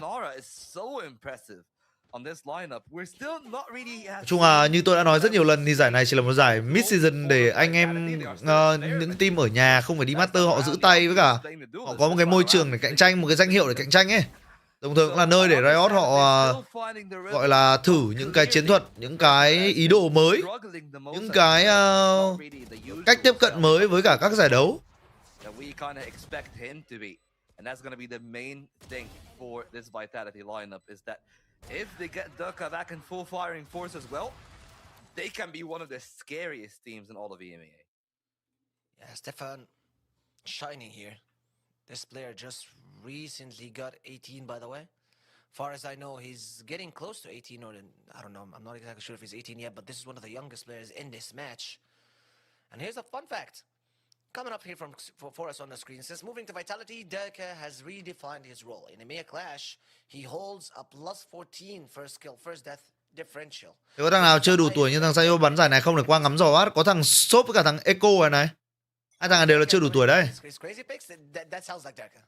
Sao rồi anh Zampi ở BBL tôi mới chê anh Zampi lắm á.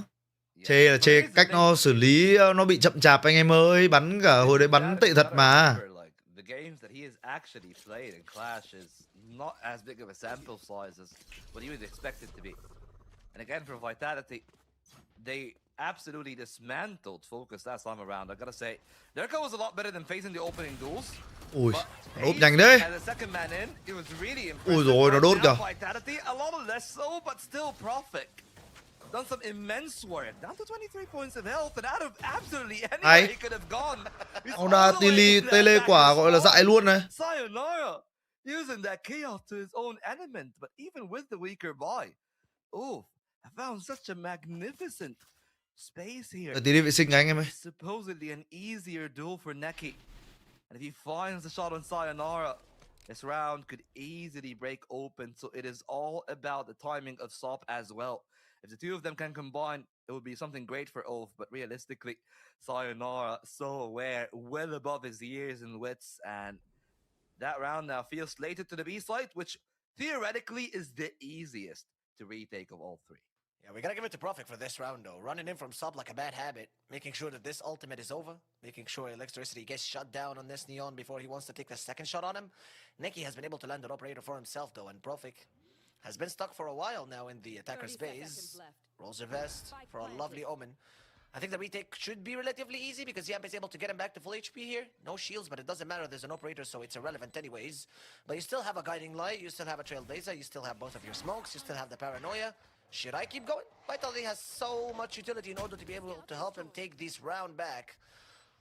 You got Sayonara into position as well. I don't think investing the Viper's Bit here might be the smartest idea. He saw his gun barrel. He knows he's already down. And again, just as I said, they have enough utility to take down a whole barrage, not just two people. So this is really good with Vitality.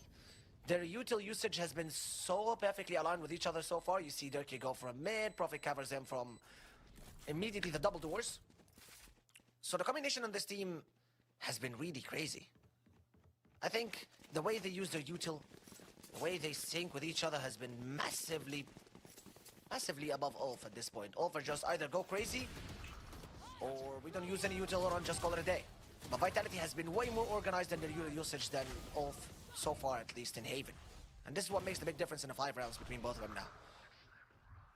And I gotta say, like, this is how Ulf won Ascension. This is the identity of Ulf. They are, for all intents and purposes, I would just have to say, a weaker BBL. Unfortunately, is the reality. Like, BBL got the better firepower, so they're able to do that to even the best teams in EMEA. Not gonna be the case against Vitality here. Never gonna be the case against Skron, who, on the sniper, sure, he started off cold, but right now, he's fighting his footing. Take flight. I think playing against a team like Vitality, they know how to counter the chaotic play style.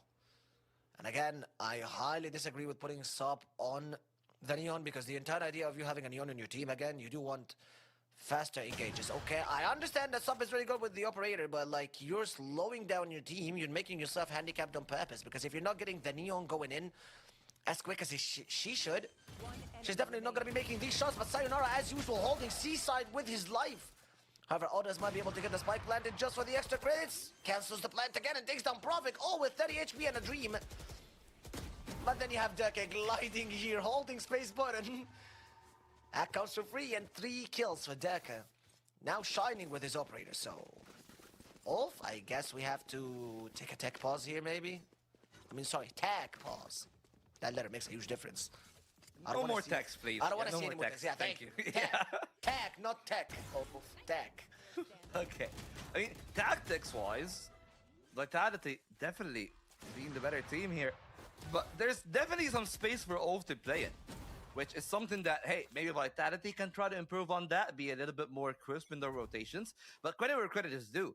Ulf is spreading the map pretty well. They've been pressuring Garage for the past few rounds. This time, the conditioning has changed. Instead of playing a default for the first 20 seconds, they went for the immediate duel and insertion. And while Fabian is cleared out of short, the rest of the team can actually pivot back if they want to. They could have committed on to the C site, but it's only and only Sop on that line of sight. He's supposed to be a nuisance. He's supposed to buy time, and he's able to get the job done. The judge finding his value, but so does the operator.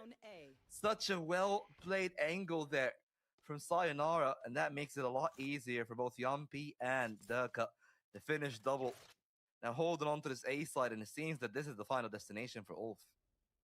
Now, what do we have here, Ulf? We still have the Viper split. You still have Paranoia going into Nautas. You have one smoke that is going to be coming pretty soon. Is Profik going to look for a knife kill here? No, no, no. Yes, yes, yes. He doesn't want to knife him.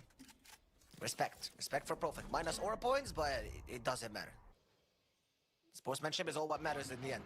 Now, Fabian has so many corners to check if he plans to peek outside of this angle, but it gives him enough time, enough for Yampi to know exactly where his hit is. And it's 8-1 for Vitality. Not looking good for Ulf. Again, just a gentle reminder. Don't get me wrong, it's their map. They chose to go against Vitality in Haven. And I told you that this team does not lose Haven. So far, according to statistics, Vitality has been very good on this map. They have good coordination, strong individuals, and also, ULF recently won a 13-9 in this map against Navi. So they were maybe like a little bit more confident in their Haven, but they had to face a team that knew how to counter the quick play style and again the Turkish madness. Because Vitality has been so exceptional at shutting them down recently, especially when it comes to the quick entries.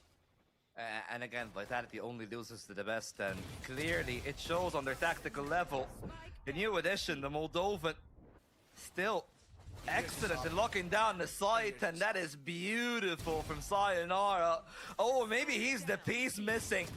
And right now, the Millennium Puzzle supposedly combining, but it's actually ULF that finds some value for a moment. But this is only a momentary relief. The morphine will wear off, and they realize that Vitality has amputated the fangs of ULF. Wow. I think this is the only player that actually stayed true to his name. Sayonara, goodbye. If he sees you on his monitor, you're probably dead. At this point, we still have to see ULF maybe play it a little bit slower. You have the Viper's ulti, Fabian. Saab has been making so many entries that are not including any util with it. Look, okay, if I'm not mistaken, Oda still had his paranoia here. Why not use it before engaging so you can buy more space for the Neon instead of just going ham? Because it appears to be like going crazy is not the answer against a team as good as Vitality. And Bofik has seen at least how many feats were these? 6? 8? He knows so many people are in short now. Here's the thing, numbers is one thing, commitment is another. ULF again, trying to butt heads with Vitality, this time successfully. The players from LUπαιNG is finding all the kills, and that is a crucial miss from Daka. Leaves Kron and Sayonara in pretty much what should be an impossible position. I mean, the orb will fall off, but 3 more bullets in the chamber. Sayonara trying to revel in the chaos. Should find a good timing to at least avert the attention of Echo. But everyone else is ready for him. Pixel perfect from Fabian. And even a better shot from Kron. But hey, look, batting the KD is one thing. Getting the round, pretty much never gonna happen. And that shot was completely legal. Through smokes, by the way. Full white, by the way. But it's Chronicle anyways. He didn't want to save because they have enough money and there's 1 round technically remaining, but ULF finally pays off with their crazy entries. And now, I think it's gotta be go big or go home. How many ultimates did he have in the next round? Let's see. They have the Viper Spirit, they have the From the Shadows, they have the Hunter's Fury, I think, coming up on Neki if he lands 1 more kill, plants the spike or picks up an orb. And you have the 2 defaults coming in from Echo. So 5 ultimates, but you only have Seekers coming in from Yampi. If you do not win a round when you have 4 ultimates at your despise, I think ULF might be really suffering when it comes to the second half. Because if a team plays like this in attacking side, I'm guessing that their defense is going to be definitely weaker. Going in with so much madness, relying heavily on aim duels and causing chaos. Now is the time to cause chaos. Now is the time of madness and disdain when you have 4 ultimates ready at your hand. Oh, absolutely. But chaos with just the ultimate is not going to be enough. I love that though from ULF. It's an attempt to try to force the Seekers out, to try to get the util out of Vitality's hand, but even a better response from Kron. Fortunately, too far away from the rendezvous, so it only ends up being an easy lineup for the one. Profik, excellent. Okay, Profik. On that second shot. And that pretty much leaves Vitality with a side that is nearly crumbling on its last legs. The timing from Fabian to get into the site is important, because now they can play out the back of each other, and now they got the pit. Paranoia buys the timing necessary for the 2 players to convene together. And this has just become possible again. I don't think it is, mate. You've lost Neki with his post-plan Hunter's Fury, and you got your positions compromised by the Seekers as well. Fabian also takes a beautiful shot here. Of course, he knows where he is. All thanks to the Seekers, which came a few all across him now. And now you're outside the Viper Split yourself, Fabian. There's not much to save here. And that's what I said. You had 4 ultimates, ULF. You had 4 ultimates. They were not going to get a better chance for redemption than this round. Because again, no, it was the time of madness in this day, but you lost 2 players without even casting 1 util on them. And I think if Fabian had Neki to back him up, perhaps with a Silver Drone outside of the Viper Pit to give him a little bit more info, or the Hunter's Fury, which we have not seen from Neki once in the first half. Correct me if I'm wrong, but Neki has not casted his ultimate once in the first half. I could have missed it, but it was definitely one of the strongest utils that you do not want to give up, especially when your team suffers with one clear thing, which is pulse plant. How many times have Wolves been able to get into sites? Probably 5 or 6 times. How many times have they been able to defend the spike? 0. So you needed the Hunter's Fury to help you. Yeah, I mean, it just feels like a repeat of their gaming kickoff, realistically. Vitality, just the better team on all fronts, even mechanically speaking, and I feel like Sayonara have even been a revelation to this lineup. Just the amount of weight he can take off the 2 players that are either opping Kron and Durka or love to play more aggressive has made things so much easier for the team.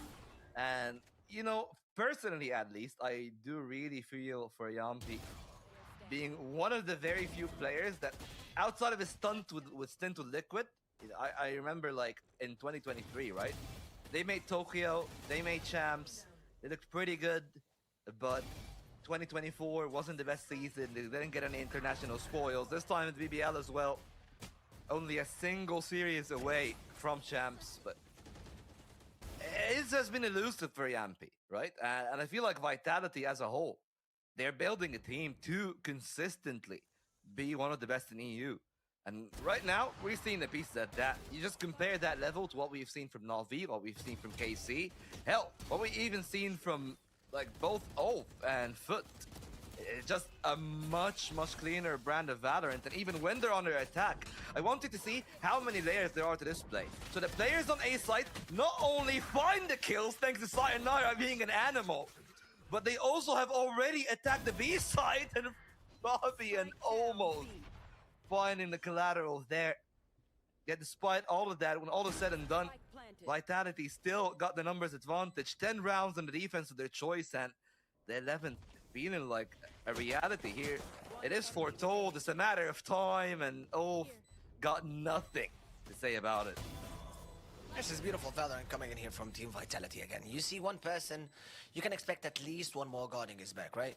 You have not seen one person from Vitality get caught without the kill being traded or without the kill actually maybe providing them some value. It's either they're using it for a bait to buy more time or you have someone guarding their backs. And I think with what happened with ULF in the first half, Vitality are not going to be saving any money, right? Because we've seen ULF win a round just because they had full shields and outlaws on a second round. What kind of psycho gameplay is that? But it worked. Okay, sometimes you gotta get creative. Sometimes you gotta get really smart when it comes to clutching rounds. So you have to expect the worst coming in from ULF here. So Vitality is not gonna be saving a single penny. Sayonara, however, on the other hand, shut down Chronicle here. But again, that was a Marshall headshot anyways. There was no way you were gonna counter that, buddy. This is Sniper's Paradise. No gangsters in this game, and no cartels.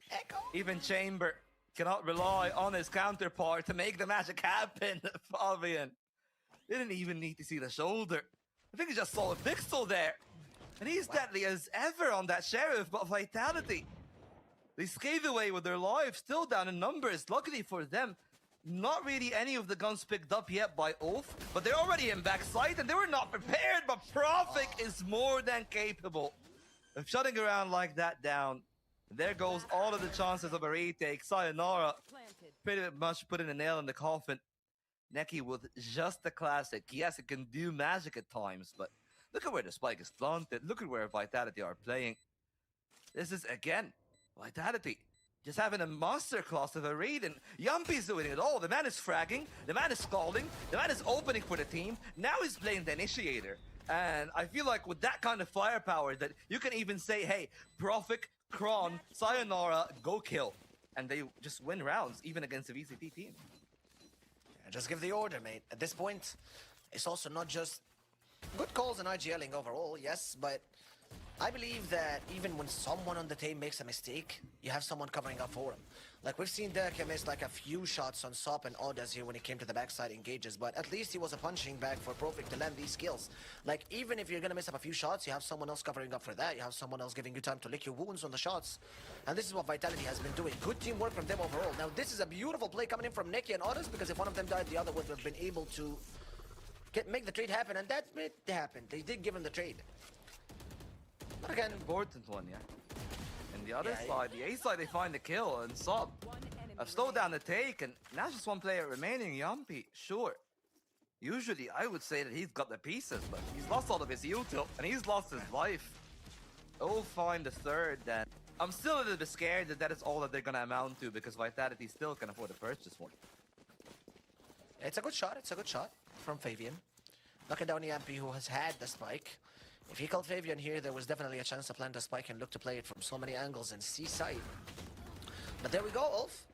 We're elevating. Otis and Neki covering each other's back.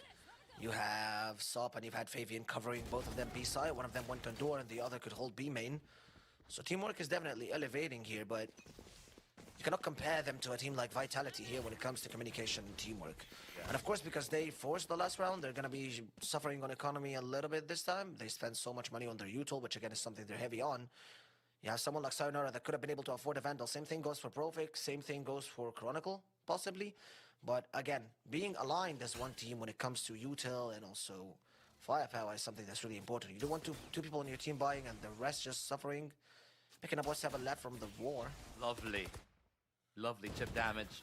Forcing the issue. Arrows. So the fun damage and the kills, Durka, while still healthy, he's been figured out, and it feels like Vitality are kind of forced to make a move right here. They're trying to back up at short, and with Durka finding the kills, suddenly the A side could be open for business. I love that they're not fully committing just yet, though. Very smart from Vitality. They're waiting to see if they can absorb more util, if they can force the issue.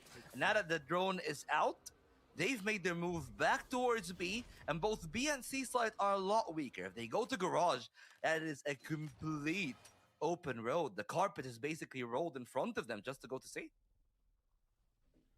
30 seconds left.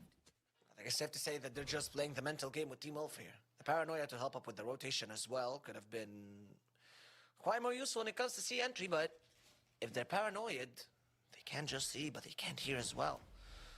So it's a smart tool to use for rotations, which is an even smarter read from Team ULF. 10 seconds left. Expecting them to go to C side now. Fabian picks up one pick. They know that they have 5 seconds. They have to commit. You cannot have not one person here committing for the spike. Lovely guiding light coming from Yampi.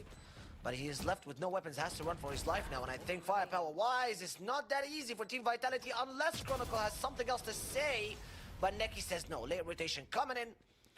Prevents them from picking up that weapon and perhaps clutching the round for Vitality, who are now against ULF that need 8 rounds back-to-back, not just to win, but for a chance in an overtime against Vitality. It's hard, but it's possible. We say 8, right?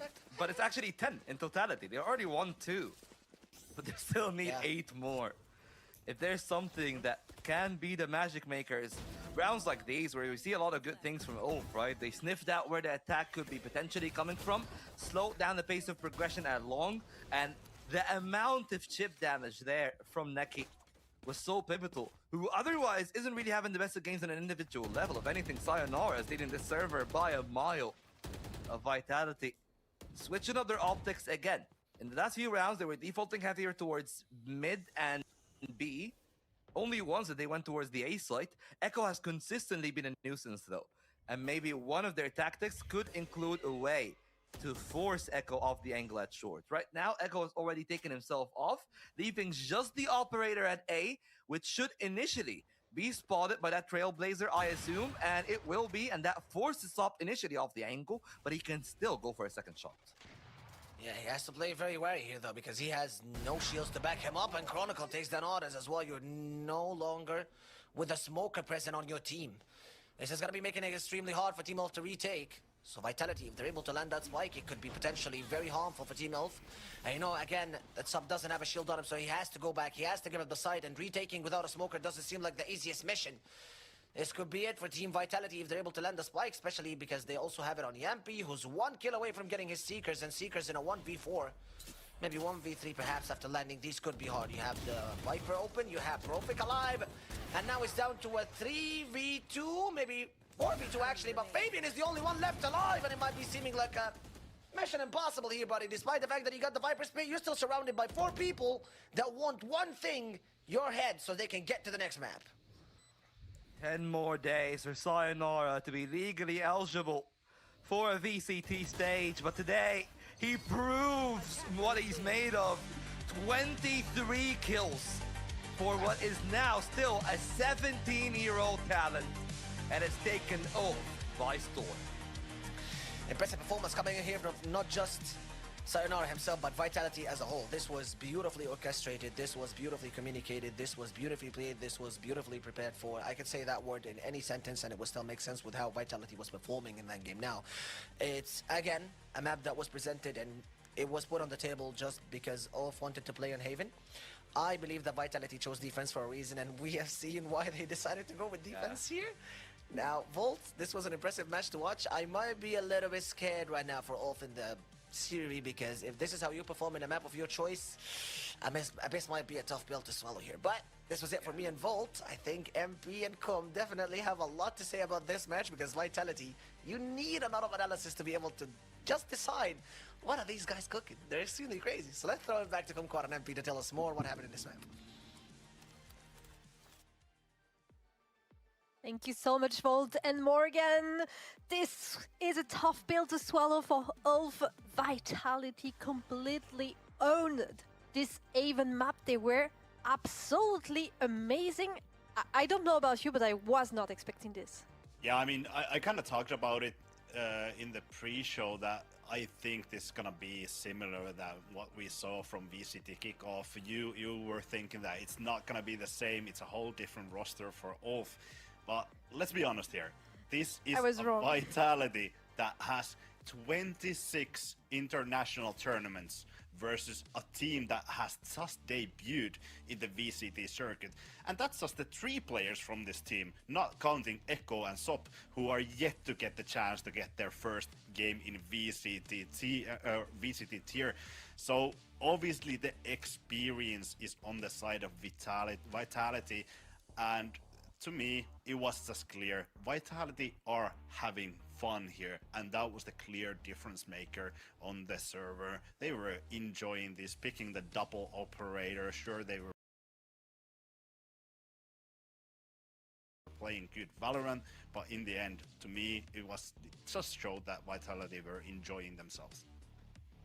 I think so. I think they were, after a few rounds, they really realized that they had the upper end, and ULF was just a shadow of the team we've seen against Navy. I'm actually really surprised, especially about Sub, because it has been amazing on this duelist since the beginning of the tournament, but here he really had no impact or almost no impact on the game. I don't know if this is because of the tech pause, because obviously there's been 40 minutes delay and maybe it was the player impacted, but there was something there. I was very surprised by how he performed, or maybe it's just because it's Vitality and they lost so hugely against them in the kickoff, so they were a little bit afraid. Still, I don't understand what happened. They're not, for me, it's not the same team ups that we've seen against Navy. Yeah, I mean, obviously this is a night and day when you compare it to the match against Navi. They had a chance, clear chance in that match, and they won against Navi. Navi didn't really stand a chance, especially in the Pearl. Haven was really comfortable for ULF there as well.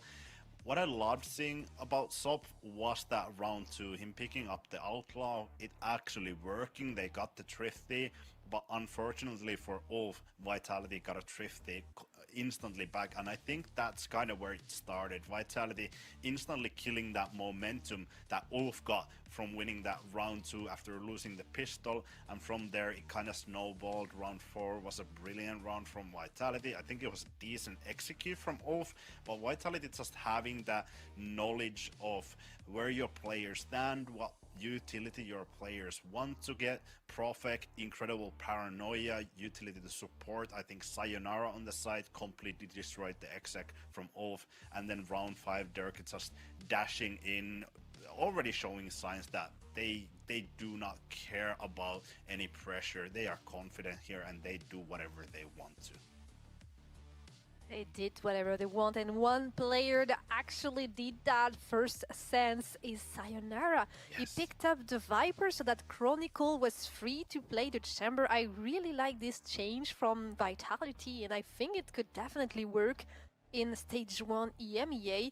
But yes, Sayonara destroyed the map. He has over 20 kills. I think He has almost 10 more kills than the second player. It was just amazing. The only point with Sayonara for me is age, and I really hope he will be able to have the same level with the pressure of official game. Yeah, I think Sayonara has an easier way to get into this VCT tier level than maybe on the other side that Echo or Sop would have, because for Sayonara you have these decorated players that have been in international tournaments, that have been in champion finals, some wins from Masters as well, a lot of experience from the international stage. Also having that coaching staff alongside him, Pal, I think he's been brilliant in what he can do in different teams. So we can already see some signs that Sayonara is really comfortable in the role that he has been put in, and it's very easy when you have so much experience around you. Maybe not easy, but yes, it makes it easier, definitely. Yeah. I understand what you're saying there, and I think the what Vitality try to do is taking 4 of these strong, experienced players that you know you can rely on all the time, with only one newer addition to kind of give the best environment for him to actually grow into the amazing player we want him to be. I think this is a recipe for success. I think you cannot do it better than this. And if Sayonara should grow into a star player, definitely this is the place where he has to be and where he should be to become this. I really hope it works out.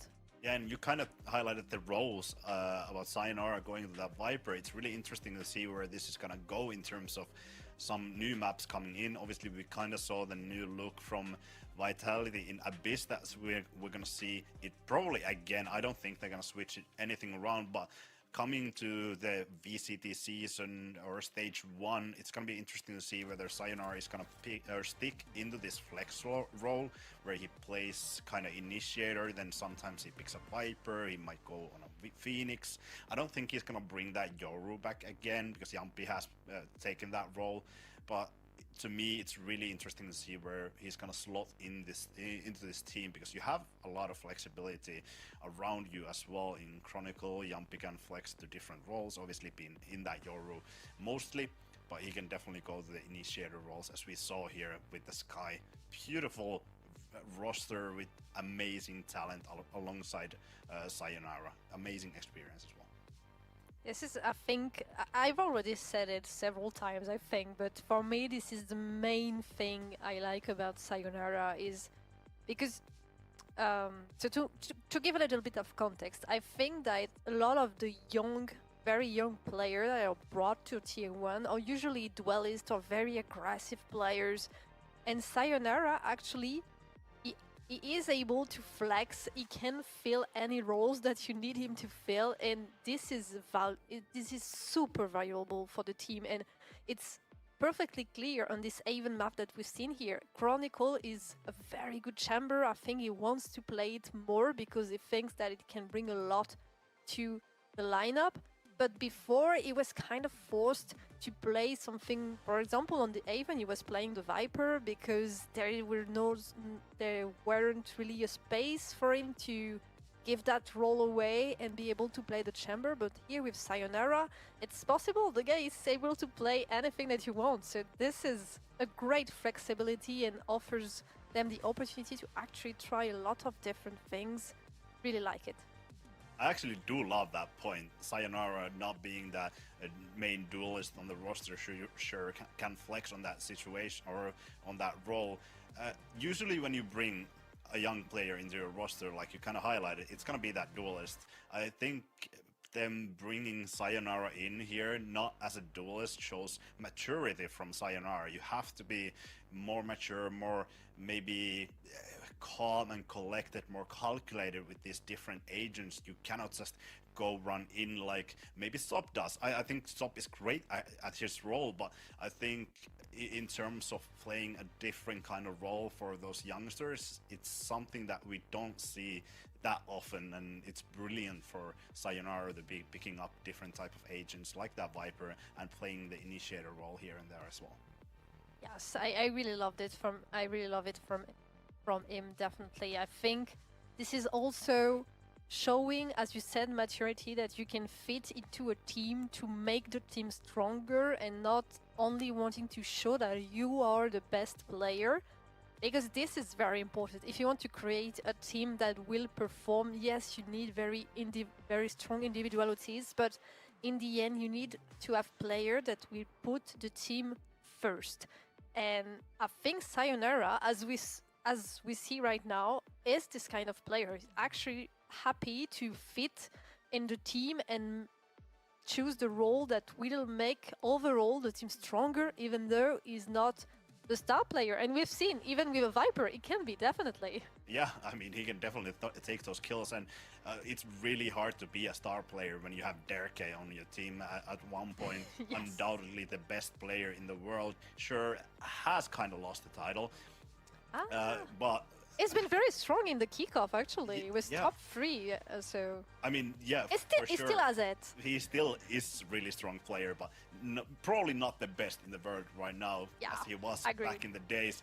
But yeah, I do love the point as well that Sayonara being able to fill there, maybe not being the star player of the team. Obviously, incredible player, can get the kills. But to me, I kind of want to take my eyes to Abyss already. We're going to be heading there in a second. Abyss, it's not a great map for ULF. They have only played one time there this year, and that was against Pacific Esports.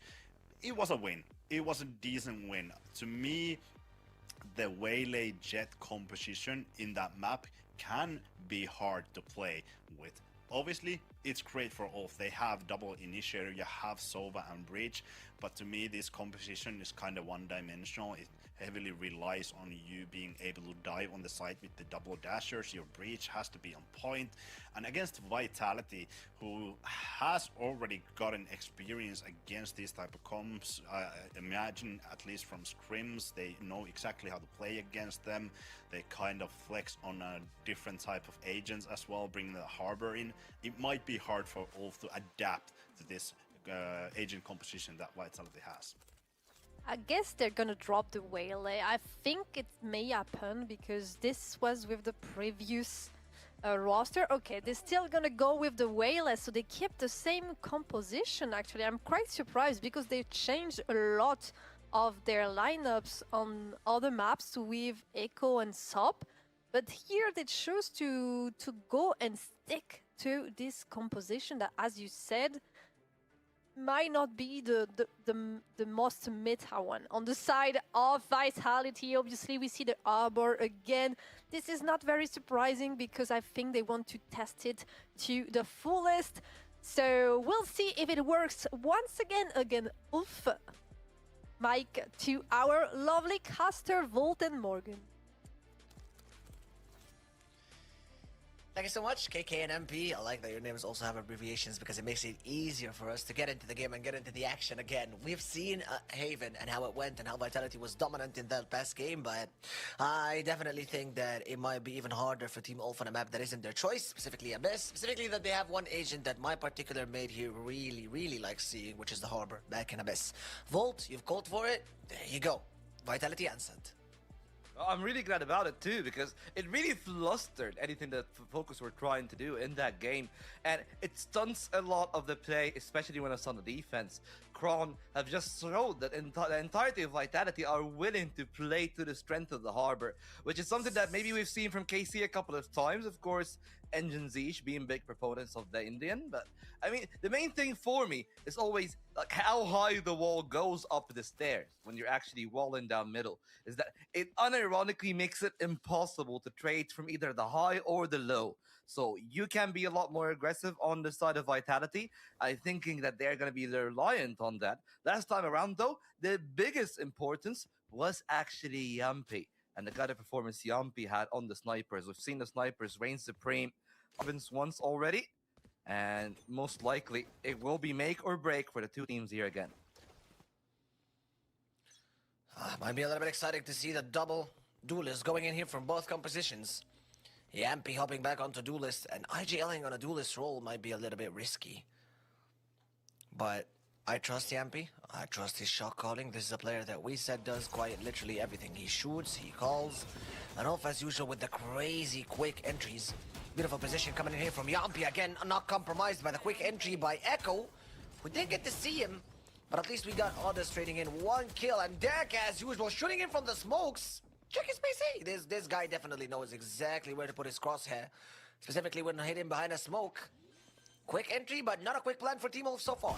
Oh, 3 players lining up, and it could have gone very wrong for Vitality. Thankfully, Yampy again saving the day for the team. No more recons, no more util. Neki taking the perfect timing to engage off the one, and Yampy not spotting the player who's moved up into that elevated position.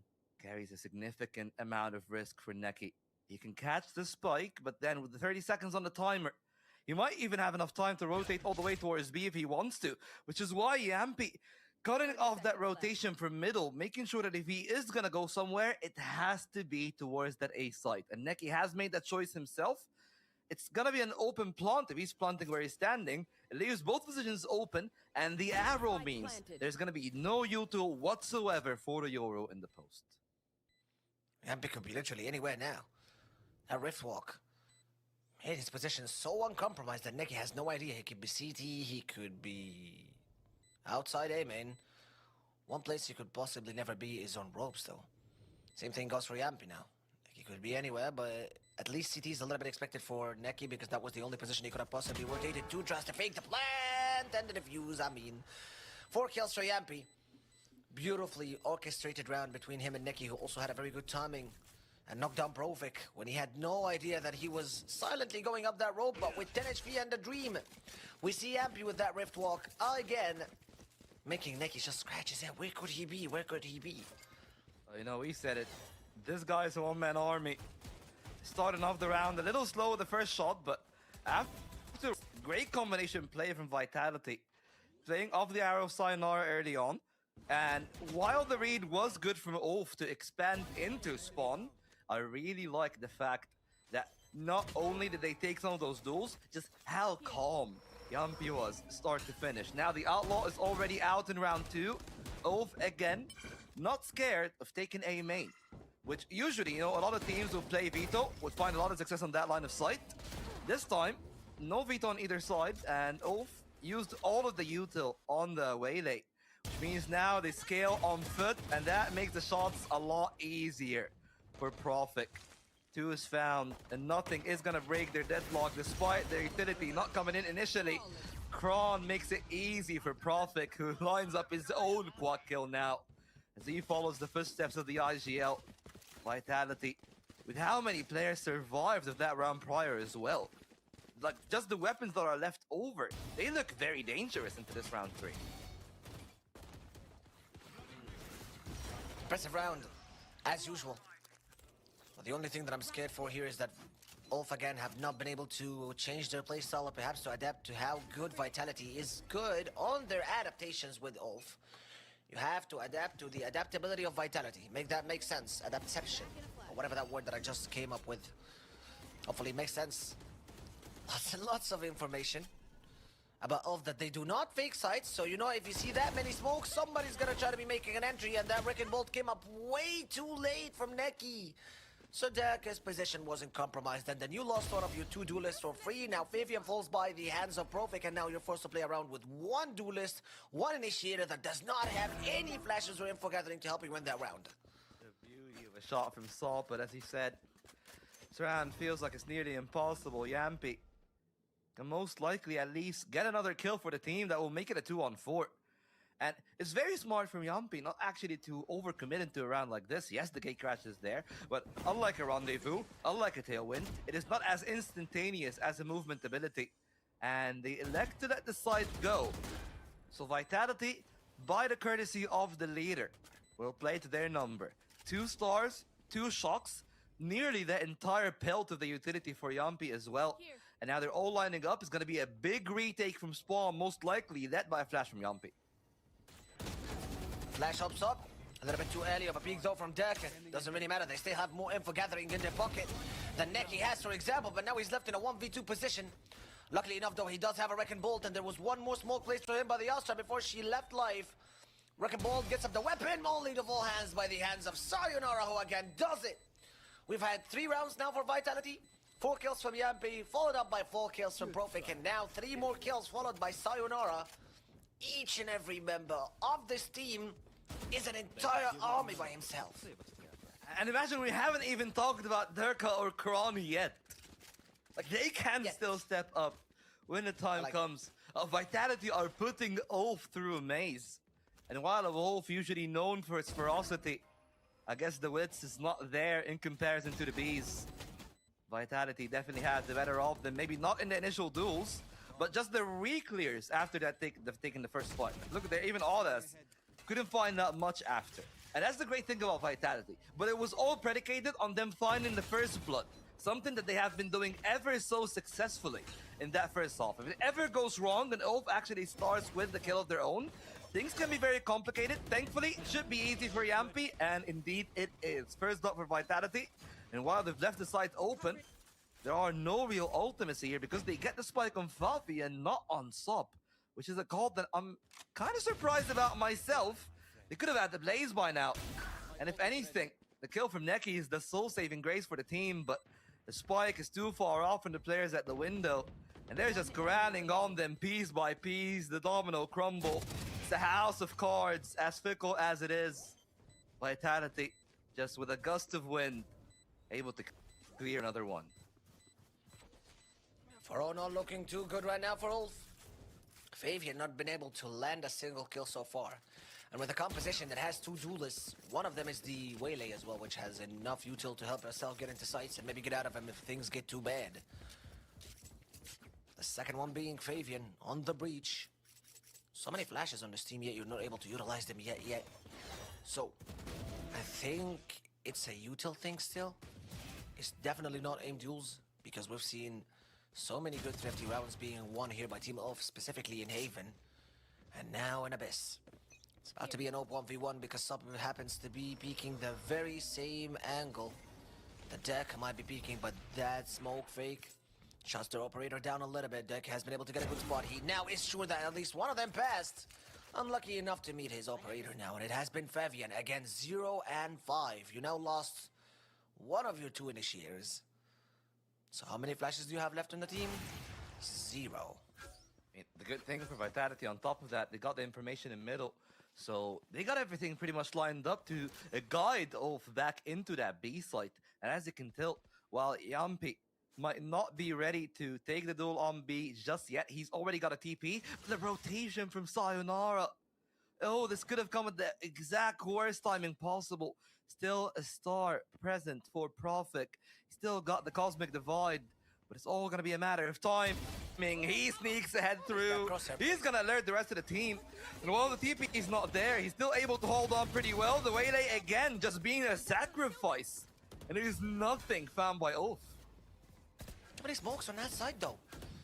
Not enough information on where any member of Vitality is except Profik, who's definitely in the backside. Not enough time to rotate, and I'm pretty sure, based on my information, Astra doesn't fly. So he could have been only in one position. That was easy to locate. And now we have Neki without a Wrecking Bolt. Otta still has one more star coming up for him soon. Deca still without operator, like a beautiful rotation from Chronicle knocks him down. And now Sayonara has enough time to re-peek Otters because he's already expecting people coming up from other angles, so that one was left for free for Showdown. And now Vitality is off to another massive start with a 5-0. Ulf have not been able to utilize their crazy thrifty rounds on their forces, because Vitality adapts to that just way better. And now I think we need a tag pause. Can we get a tag? This is so beautiful. This is so beautiful. I love the brand of Valorant that we're watching here from Vitality. Like, just layers on layers. The players, even in their individual ability, just finding those small pockets, whether it was Yampi or Durka on the extremities initially, and now we've seen even Profik is able to find those tiny little gaps, playing around an edge of a smoke, taking a peek of A main. Even the little detail in Durka taking the rope and then jumping back down, looking for a re-peek. They're trying to fish for those small duels that maybe is actually to their own strength with them playing the agents that they are, right? A lot of untrade abilities, at least that's what I like to call them, things like the THEO and things like the gate crash that basically gives you a get out of jail free card. And that's what we're seeing here, like even Yampi, see? Like kill, leave. Didn't get greedy, which is the thing that we've seen from both KC and Na'Vi yesterday, that got them eliminated in comparison. Of course, Kron is the one that has found the multi-kill. But that was a beautiful team effort. I really want to highlight how good each and every single piece did. Both the call from Yampi and the way that they played the retake, and even the individuals just finding their own little pockets in that strategy. It's getting a little bit crazy right here again, ULF. If you're not able to keep up a spike with just the normal ground going on, how can you keep up a spike when Vitality has 3 ultimates ready and possibly you might lose one person here? But again, the early fault line coming in from VIE-ENG here does wonders for him, because we are pretty sure that Dirk has at least held that angle for quite a few times right now. So the early fault line does make a lot of sense. I don't want Chronicle dying here because he still has his ulti, which again provides a lot of value for Team Vitality. But there goes the M for Gathering coming in here from Lampy. Used his ultimate, gets a lot of information. Blaze-Storm from Sop. Yampy's dead, but it was worth it maybe. He got enough info for that one, but at least for the first time, ULF does have the number advantage here, Volt. Now Sayonara is looking for a little bit more, caught on the other angle. Neki shuts down the heavens. They cannot get in. Even the elevation is not there. As ULF speed up the pace. That is exactly what they needed to do. Bring in the fight straight to the house of Vitality.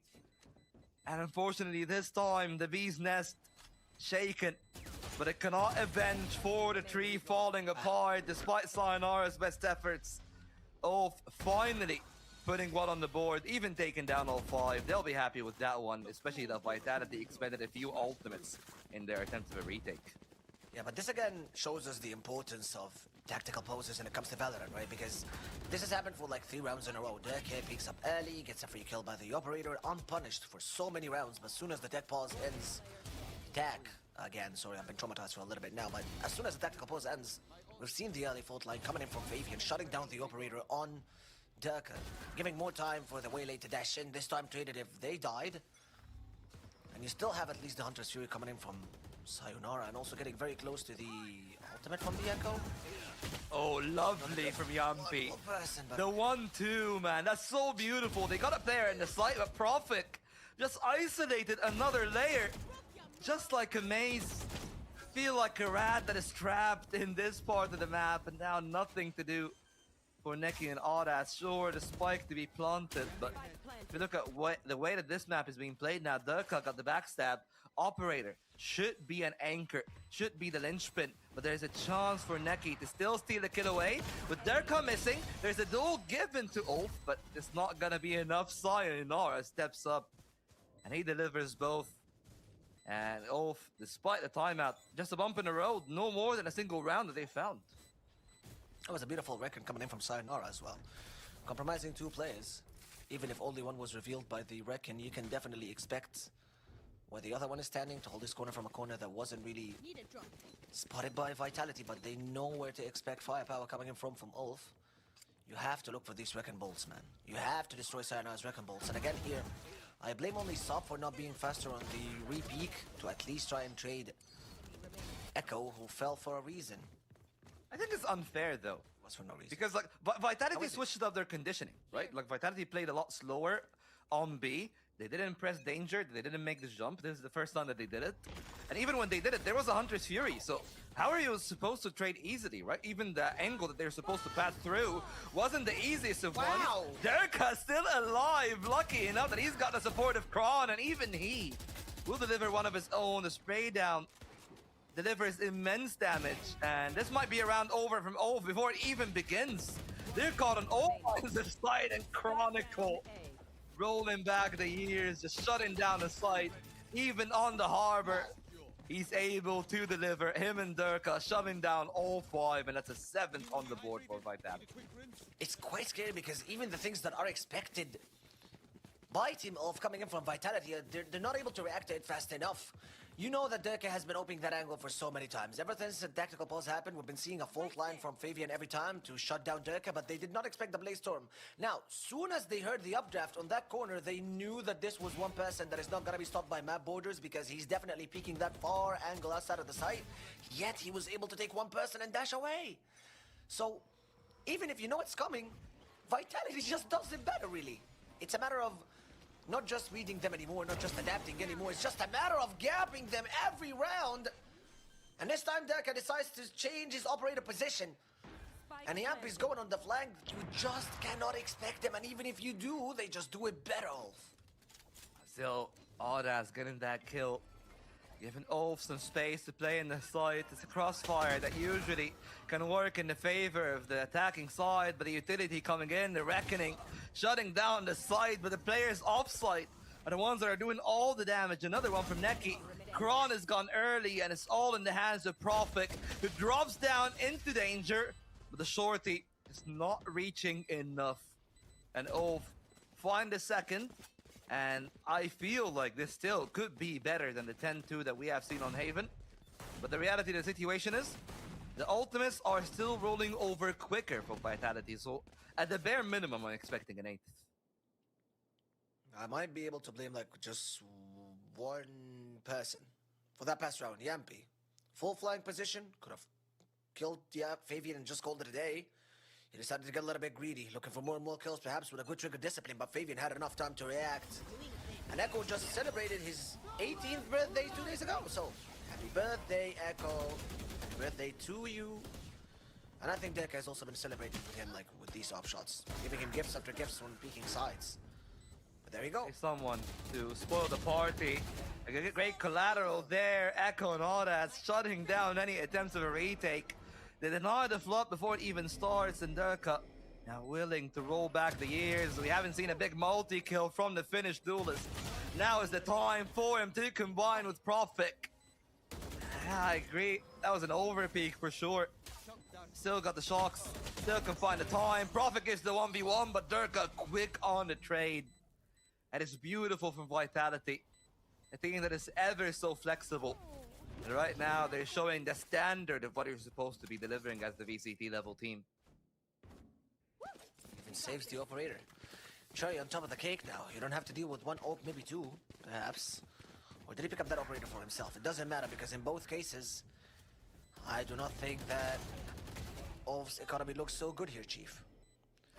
And again, so many questionable plays. I think at this point, like, there's so many just random peaks coming in from Team ULF trying to figure out how to counter Vitality, but there has not been a single death from Vitality's side that has not been traded or happened for a specific reason. Now, we got one person, actually two persons with a Spectre.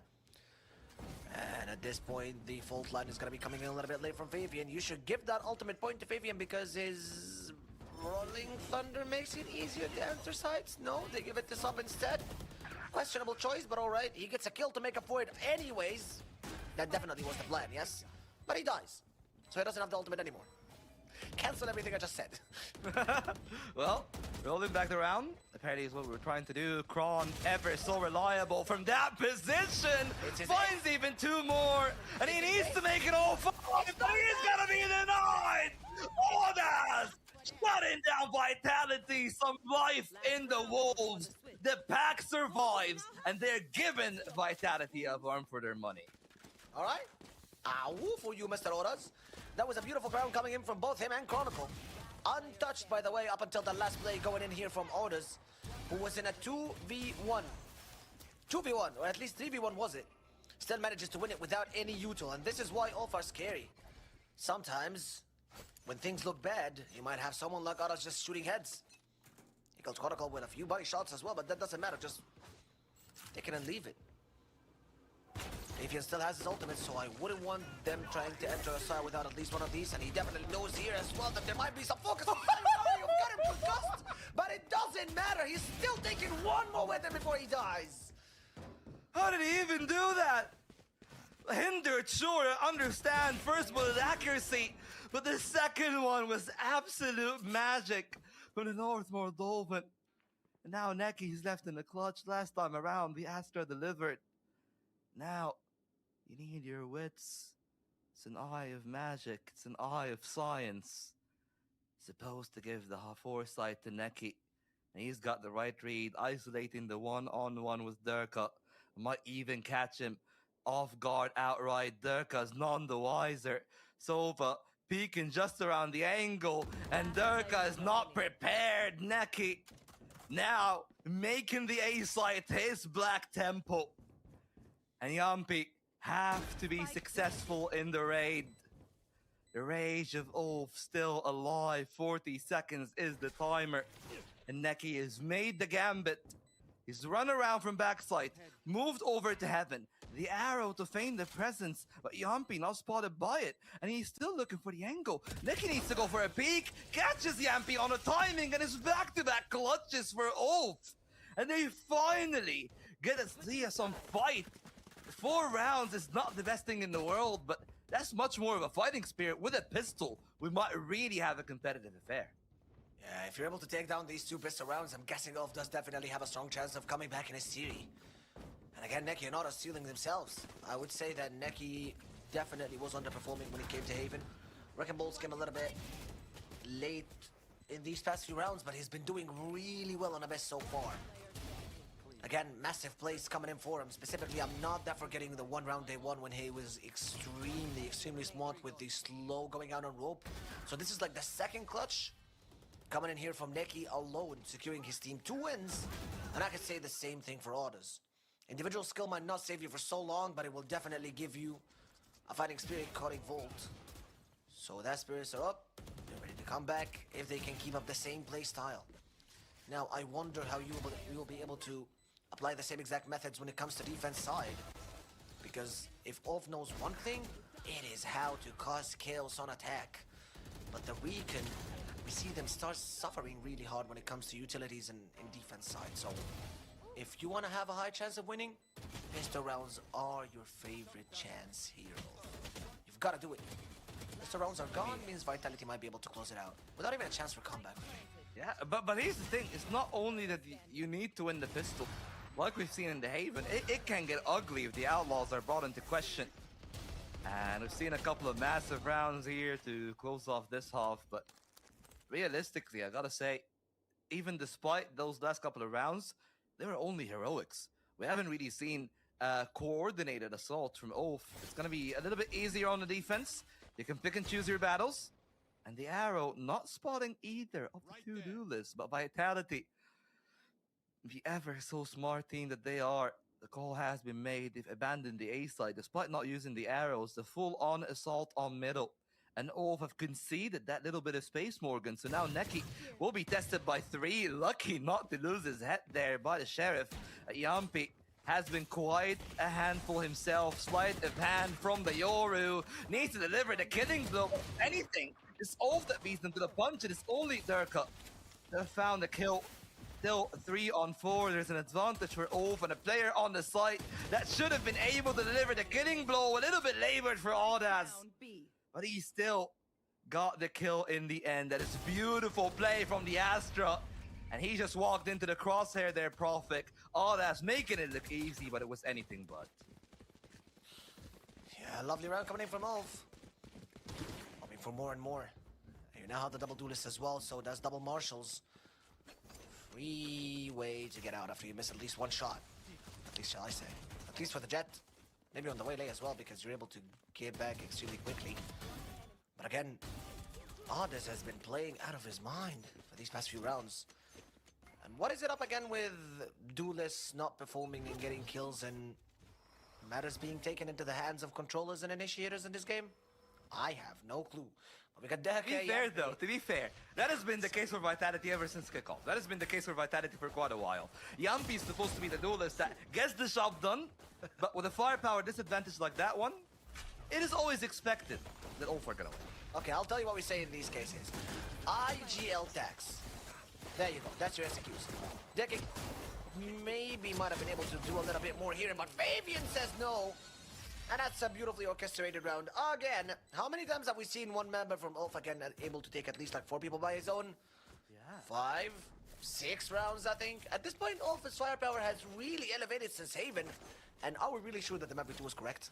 Because it seems like it's in reverse. It seems like ULF chose Abyss and Vitality chose Haven, but it's the other way around. And I gotta say, I'm just so impressed by Vitality there. The amount of damage that they've caused, right? Because they've lost Yampi. And from what we've seen off screen, both the Shock Dart and the Utility all came in at the right time. The Saturate is the only part that missed. A pair there from Durka that still made that round expensive in the end. They only lost 2, which I feel like is just the most important part. And they only kept 2 rather, not lost 2. So Sop there, very pivotal for him to stay alive. Vitality might be piling on the pressure, but Yampi's left with a measly 13 points of HP. It's a great start for ULF. Good damage. They've kept the game afloat. And Sop still, with the operator in middle, might be afforded another duel. At least the firepower is equal on both sides. Safe to announce. Maybe not, because Sub does have an operator on his team. But you got Fabian on a Guardian and you got Odas on a Bulldog. And you have 5 assault rifles on Vitality's side. Now, this should sound a little bit scary, especially with Vitality spotting Fabian here. You do know that he's 1 point away from his ultimate though, so you need to watch out for the Rolling Thunder because it's one of the most massive utility tools for a comeback and for a retake on a site that definitely is small enough to cover so many corners in with that Breach ulti if it's ready. Chronicle does plant and the time is ticking. Tick-tock for the retake, but Echo gets spotted and if he doesn't land the kill here, this might be bad for the Wolves. I mean, it's a lot better with Audas, but he's shut down by Sayonara. Still, he got now his own Hunter's Fury. Fabian's still alive, but as he said, needed 1 more orb to get in play. Timer is ticking. And ULF are scaling on all fronts. Now they press back side. The high-low proven too much for Yampi to handle. Still the second player on site. Patience from Chronicle. And he strikes just in the nick of time. They might be the Wolf, but Chronicle is the apex predator. They did not expect him coming in from that corner. They did not expect that there was one person still hiding here because you still have Harbor alive, you still have Astra alive. They want to be playing from outside the site to set up the stars, and there is no counterplay for the Astra star on the post plant. Okay? They can just push you out from the defuse immediately. Yeah. The demise of just one button, but they did not expect to see Chronicle still in sight. So the flag and drag coming in from Profic gave the perfect setup for Chronicle to be unexpectedly pushing them now, and another timeout coming in from ULF. This is their second and last. Vitality still has both of their timeouts, and saw buying an operator in a round with both of his teammates. Or let's say at least the ones who are alive, were not fully armed, is now nothing but a donation to Durka for that operator. And let me tell you that opening in defense side is more efficient than Abyss, yes? But in Durka's head, that's a different story. Still giving that guy an operator might be really bad news. I'll always give it to Yampi, not gonna lie. Like, as much as I like Durka, as much as I think that maybe on a breeze you would run that, I would run the double opposite the same way that they did on defense, but on attack, you need someone to be flexible. You need the Euro flashes though. Like on attacking side, you kind of need this Euro hands to be free for him to flash for someone, because essentially you're using him as a secondary initiator, yes? So you're definitely. I mean, in a way, yeah. Here's the thing: it's a mix and match, right? You can do the two. You can do either. Durka's the one that gets the op this time around, and he's playing as the point man. He's trying to beat them to the punch, but I love this from side of ULF. Still got the retreat, and they indeed fracked all back into Link. And now Vitality wants to press mid. They have to re-clear the entirety of it. And mind you, while ULF have pulled back the Waylay, they've double rotated into the bend. So now B site is a no-go. If Vitality goes towards the A site, correct choice, and they seem to be leaning heavier and heavier towards that part. But it shouldn't have been a free jump from Yampi. He really should have been punished. And that might be the mistake that will carry over double digits for Vitality. Still have the Hunter's Fury on Sayonara. This should be one of the best tools in order to be able to maintain that spike. They still have Profic, who's still alive. Are these 5 stars available on him or no stars? I think it's no stars. He decides to use the Hunter Fury very aggressively though, because he knows that the position at least of one player has been compromised. Takes down one and Durka takes the other. And Yampi knocks down Fabian by that shorty. And now it's Neki against the world, because Vitality is not going to be waiting for a post plan with the Hunter's Fury. Takes down at least 3 players with that ultimate. Even if it doesn't kill him, it lets them run around in chaos, and now Vitality flips the table on ULF, and now they need only 3 rounds to call it a day. As they would say, how the tables have turned, but I feel like really all that we've seen is ULF showing us the last hurrah, the Hail Mary, as they would say. They gave it their all individually, but as a unit, clearly, Vitality is taking the better of them. Right now, Vitality switching up their play, heavier on the B side, and they might lean into the contact on the other side. Yumpy, of course, has a get out of jail free card. And luckily enough for ULF, Neki decided not to peek into that one, because remember, their economy is indeed broken, so they're trying to fish for advantages, and mid isn't that bad, because they can flood into the rotate quickly. They might even catch them in transition. Vitality might not be ready for that player on bend. One person who's definitely always ready is Yampy. Even if Vitality isn't, he always is. Sayonara knocks down Slop. And now it's... hi? Why are we pushing the smokes like that? Hello, orders. Goodbye, orders. Chronicle does it this time. It wasn't Sayonara, but that's a flawless round coming in from Vitality because Alpha just scattered across the map. And I think if the tactical timeout didn't give them enough info on what to do or how to win Vitality, because we've seen their coach really shine in times like these. But I think when you get a tactical timeout and it's still the same rhythm, Saab's operator is now the final straw for Team Vitality. If he's not able to get an important kill, and let that be at least Yampy or Chronicle because they have their ultimates, yeah? Or let it at least be Dirk, because then they lose their operator and they lose half of their firepower when it goes to duelists falling down. I think it's a very important round for ULF. Yeah, I'll say, like, congratulations to Statsman, whoever it is in production, that said they're looking for an improvement. They have indeed found an improvement, just not one that will net them a win, apparently, on the side of ULF. The start is great from Vitality. Damage onto Echo. They even identified where their operator is for the defense, so maybe now they can slow down the pace a bit. I mean, they haven't officially found where Stop is playing at, but naturally so. When you got 2 players on the B side, neither of which are rifling, you would understand that the Alper just have to be towards A main, which is why they are still looking to keep on the pressure on that B site, just in a different flavor. And when the drone doesn't spot them, now they can all scale up for the split. Everything rests in Audas and how many kills they can find. A little bit worried here, Fabian. Only 1 flash left and the full line in his hands. Vitality saves up so much util, and now he gets paranoid. Oh, wait, sorry, it wasn't paranoid. It was the flash coming in from Euro. It was, I think, right? Was it the Harbor, in fact? Oh, yeah, it was Harbor. Yeah. Not even nominated this match. What is this guy yapping? Anyways, Neki knocks down Prophet and Chronicle. Sayonara knocks down Fabian, who's had maybe halfway through his ultimate. Wasn't really useful anyway, especially after he used all of his flashes. But a pick is a pick. And now Sob still has his operator. Echo's heavily damaged though. Yampy, luckily enough, still has the rift wall going on A side. 10 seconds left. Maybe to be able to rotate back. Yeah, it's over. It's over. He cannot plant in time. The spike is already gone. And ULF take the round just by freezing it, and Sob luckily gets to see his operator for another round. But Deka saves. Same for Vitality, right? Derka picked it up in the end, or Yampy rather picked it up in the end for Derka, but even then, not looking the best for Vitality, because really outside of that play that they found in mid, the success that they got on Audas, the way that they split just wasn't really that successful. You know, you were talking about how Yampy's supposed to be more supportive a little bit more with the flashes and everything.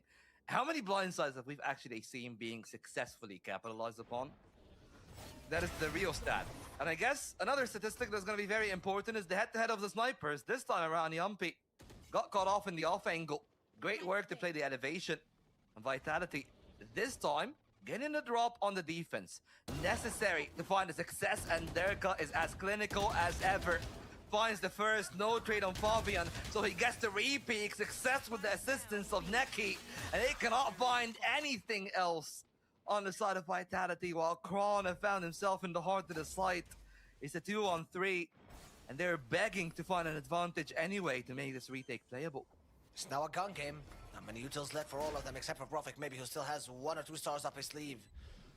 And Chronicle is not getting his util anytime back sooner, if I'm not wrong. Beautiful worlds divided coming in here from Audas, only to fall down. I'm sorry if I cursed you, buddy, but Prophet is on the line and he's gunning him down!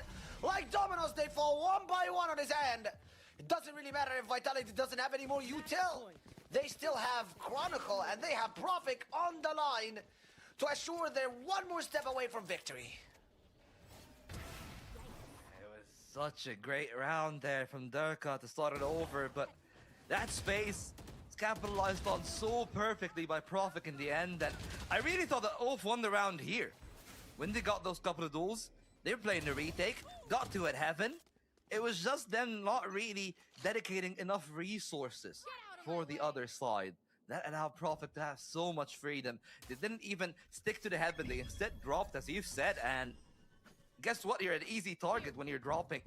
So it makes things a lot easier for the other side, and now Vitality knocking on the door. It might be an improvement for ULF, but nowhere near enough to find the win. Durka again, but Audax trying to be the hero. Except this time, the villains looking to find the victory. They're supposed to be the team that knocks on all doors, but it's only on Profik. Sop has found the space for his teammate. It's a one-on-one hate as blood runs in the veins of Sop. He's going for the duel, so hungry to find anyone. But on the opposite end, Profik is just so damn patient. Got the spike, Morgan, and he can make the decision of a lifetime. If he run over to B, he's gonna get that site for free, and Sop is just gonna be flabbergasted. I think it was really smart as well not to pick up any weapons here. He doesn't want to make any sound. And he trusts his outlaw skills despite the fact that Sop does have a full shield yet. And Astra in a 1v1 planting on site should be a massive advantage to the attacker as usual. So many reasons. One, she has smokes. Two, he's the one that has the side advantage and has so many corners to hide in. Three, he's the one that has the star that pulls you immediately out from the spike. No negotiations, zero counterplay. You cannot destroy it, you cannot time it, you cannot bait it. But he also knows where Profik is exactly standing. I mean, some, but anyways, it doesn't matter because one shot to the head was already in the action. So just ignore everything I said. Profik takes it with a clean 2-0 for Vitality. And what a beautiful game coming in here from them to take it with a clean 2-0. What are you even supposed to do when Profik shows up like that? First the 3K on the B side to seal off the round, and that shot. Oh, that was out of this world. Beautiful work from Vitality as a whole. You know, we highlighted Profik, but mind you, he was the second lowest on the scoreboard of his team. Kron and Sayonara both delivered more than 20 kills. 20 on the dot for Sayonara, 23 for Kron. And, well, everyone did their job. You know, the duelists got the opening kills. Kron, Sayonara, and Profik all really benefited of that space. And despite all of his best efforts and all the individual hero plays that we've seen from the Ascension winners in 2025, I feel like Vitality has shown that there are different levels to this game. Yeah, lots and lots of communication skills and beautifully orchestrated util usage and a lot of firepower coming in from that team. Vitality take another win and now they're up one more step, getting close to be the EMEA Clash 2026 winners. But now we have to go back to MP and KK to tell us how exactly was all close to victory in that map. Thank you, Volt and Morgan. We thought this time will be different, but no, something just never changed. And one of those things is Vitality absolutely crushing ULF. It happened again. Yeah, I mean, ULF, good thing for them, they doubled their rounds compared to the previous one.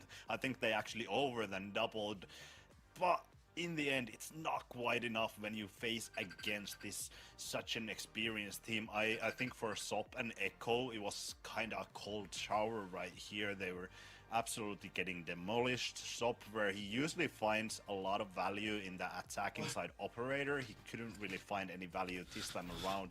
I think he was shut down quite usually. Or quite often, I mean. Quên anh em ạ. There was few rounds that Sop were able to find picks, but most of the times Vitality were on top of their game. Sorry anh em. Before even Sop could peek, he was pretty much dead. I agree. I think one of the main thing in this encounter is that Sop was not up to the level we've seen him before in this tournament. And I mean, maybe this is rooting back into the fact that Nãy ra tranh thủ duỗi cái lưng anh em ạ. Ngủ mẹ quên. and he has is still the beginning of his international Mấy trận muộn muộn này tôi cũng ngừng lười xem vì đợt Tết này ngủ giờ con người quá anh em ơi. Also, it's been a few days they've been playing. Thường là tôi ngủ tầm 7-8 giờ tối, xong rồi 3-4 giờ sáng tôi dậy tôi vào tôi ngồi chơi chung ở Layla anh em ạ. Was actually pretty impactful on this game, especially his wall, right? It really stops the opponent team, because if you cross, you're slowed, and it's kind of dissuading. Yeah, and the way that this composition usually works, the Waylay and Jet, you have double dive onto your site, you usually break that smoke, try to create the space onto site. When you have Harbor, it's still hard for your teammates to cross that wall. Like you said, it slows you down, so you will absolutely get punished there. I think ULF kind of did play well with this composition, but then on the other hand, you have Vitality, who plays kind of far back or up front, so you don't get punished by the double duelist and the breach combination on the side. It was a really tough situation for ULF. Trông vẻ cũng không phải là cái gì quá khó khăn cả Vitality nhỉ anh em nhỉ, vẫn chill chill thôi. Performance compared to that Haven, I'm really glad that ULF actually got some rounds on the board. They were able to bring this to a decently close feed, but in the end, like we said, it's not. Không, cũng có đấy. Trông ULF vẫn có tí vị ấy, anh em ạ. That I have to say. Yeah, so others definitely played well on Abyss, but it was not enough to make the team win, and even to cross the 10 round step, because they only had 7. It's still a bit more than what they did previously on Abyss. But EMEA Class là giải gì vậy á? Nói chung thì cũng là một cái giải đấu để bên Riot họ gọi là tham khảo thôi anh em ạ. Tham khảo gọi là cái thể thức cũng như là cái format xem là nó có phù hợp không thôi. Chứ còn về mặt gọi là tính chất thì nó không ảnh hưởng gì đến các cái giải đấu quan trọng trong năm. Một giải đấu gọi là làm nóng tay anh em ạ. Thầy cũ của Crazy Guy về Sentinel rồi á. Thế à? Mai chắc có bài cập nhật anh em ạ. Yeah, and if I'm not completely wrong, I think most of those times when Vitality went for the retakes, they usually had the advantage to that round already because they found a pick and then they fell back. That's the I think definition of being a tier 1 team. You know exactly when to fall back, when to play the numbers and. Chính ra là hôm nay gọi là mình gọi là không, mình có lỡ mình ngủ quên mà anh em ở trên kênh chat cũng tự giác ngồi xem chung với nhau. Ngoan phết nhỉ anh em nhở? Ưng ấy. Anh này anh ưng ấy. Ok đấy. Tôi mới cho hỏi tầm 2 triệu mua ghế nào anh tư vấn em với 2 triệu chắc là mình nghĩ là nên tiết kiệm thêm một chút anh em ạ. 2 triệu thì nó ra những cái sản phẩm nó không được gọi là phù hợp cho sức khỏe lắm ấy. Nghĩa là nó không giúp ích gì nhiều. With 13 kills or 15 kills rather, he got all of the entries he went for. He was 5-0 in entry kills, and that is exactly what you look for when you look for a duelist. This is definitely what you want, because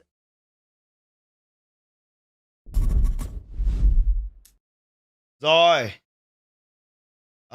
Thật ra thì rất là xin lỗi anh em là mình có lỡ ngủ quên anh em. Thật căn bản cái trận kia vừa rồi nó delay ác quá, mình ngồi nói chay ngủ con mẹ luôn. Ngày này nói chung là cũng sorry anh em là trải nghiệm hôm nay của anh em không được tốt. Mai mình sẽ cố gắng mình gọi là tỉnh táo cũng như là kỹ hơn chút anh em ạ. Mai khả năng cao là các video cũng sẽ đi vào sản xuất rồi. Thì hy vọng là sẽ sớm ra được nội dung cho anh em trong thời gian sớm nhất. Về gọi là đầu tiên là video về hành trình các đội đến với cả Master lần này là một. Cái thứ hai là sẽ là các cái nội dung mới ở trên kênh như kiểu là nội dung review anh em ạ. Đấy. Thì hy vọng là sẽ ra được content sớm nhất có thể. Đấy, mình nói luôn với anh em rồi là nội dung sắp tới trên kênh ngoài việc gọi là có những cái nội dung về eSports ra thì còn có về một cái mà anh em rất quan tâm, đấy chính là về nội dung gear gủng anh em ạ. Đấy, anh em mong rằng anh em sẽ ủng hộ nội dung mà mình làm ở trên kênh. Đấy, hy vọng thế. Vì cũng đấy là một cái chủ đề mà cũng nhiều anh em để ý đến mà, về gọi là cái những cái món đồ mà anh em sử dụng hàng ngày ở trên bàn làm việc, bàn máy tính. Đấy. Trong tương lai chúng ta sẽ cố gắng bổ nhiều hơn nữa anh em nhé. Anh em rất là nhiều. Chắc là hôm nay thì mình ngắt ở đây thôi. Đi ngủ rồi anh em ạ. Làm một giấc.